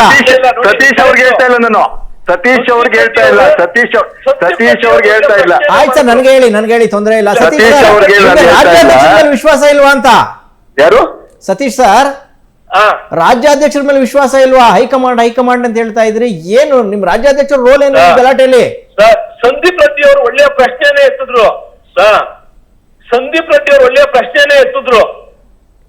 ಹೇಳಿ ಸರ್, ಹೇಳಿ. ಸಂದೀಪ್ ರೆಡ್ಡಿ ಅವರು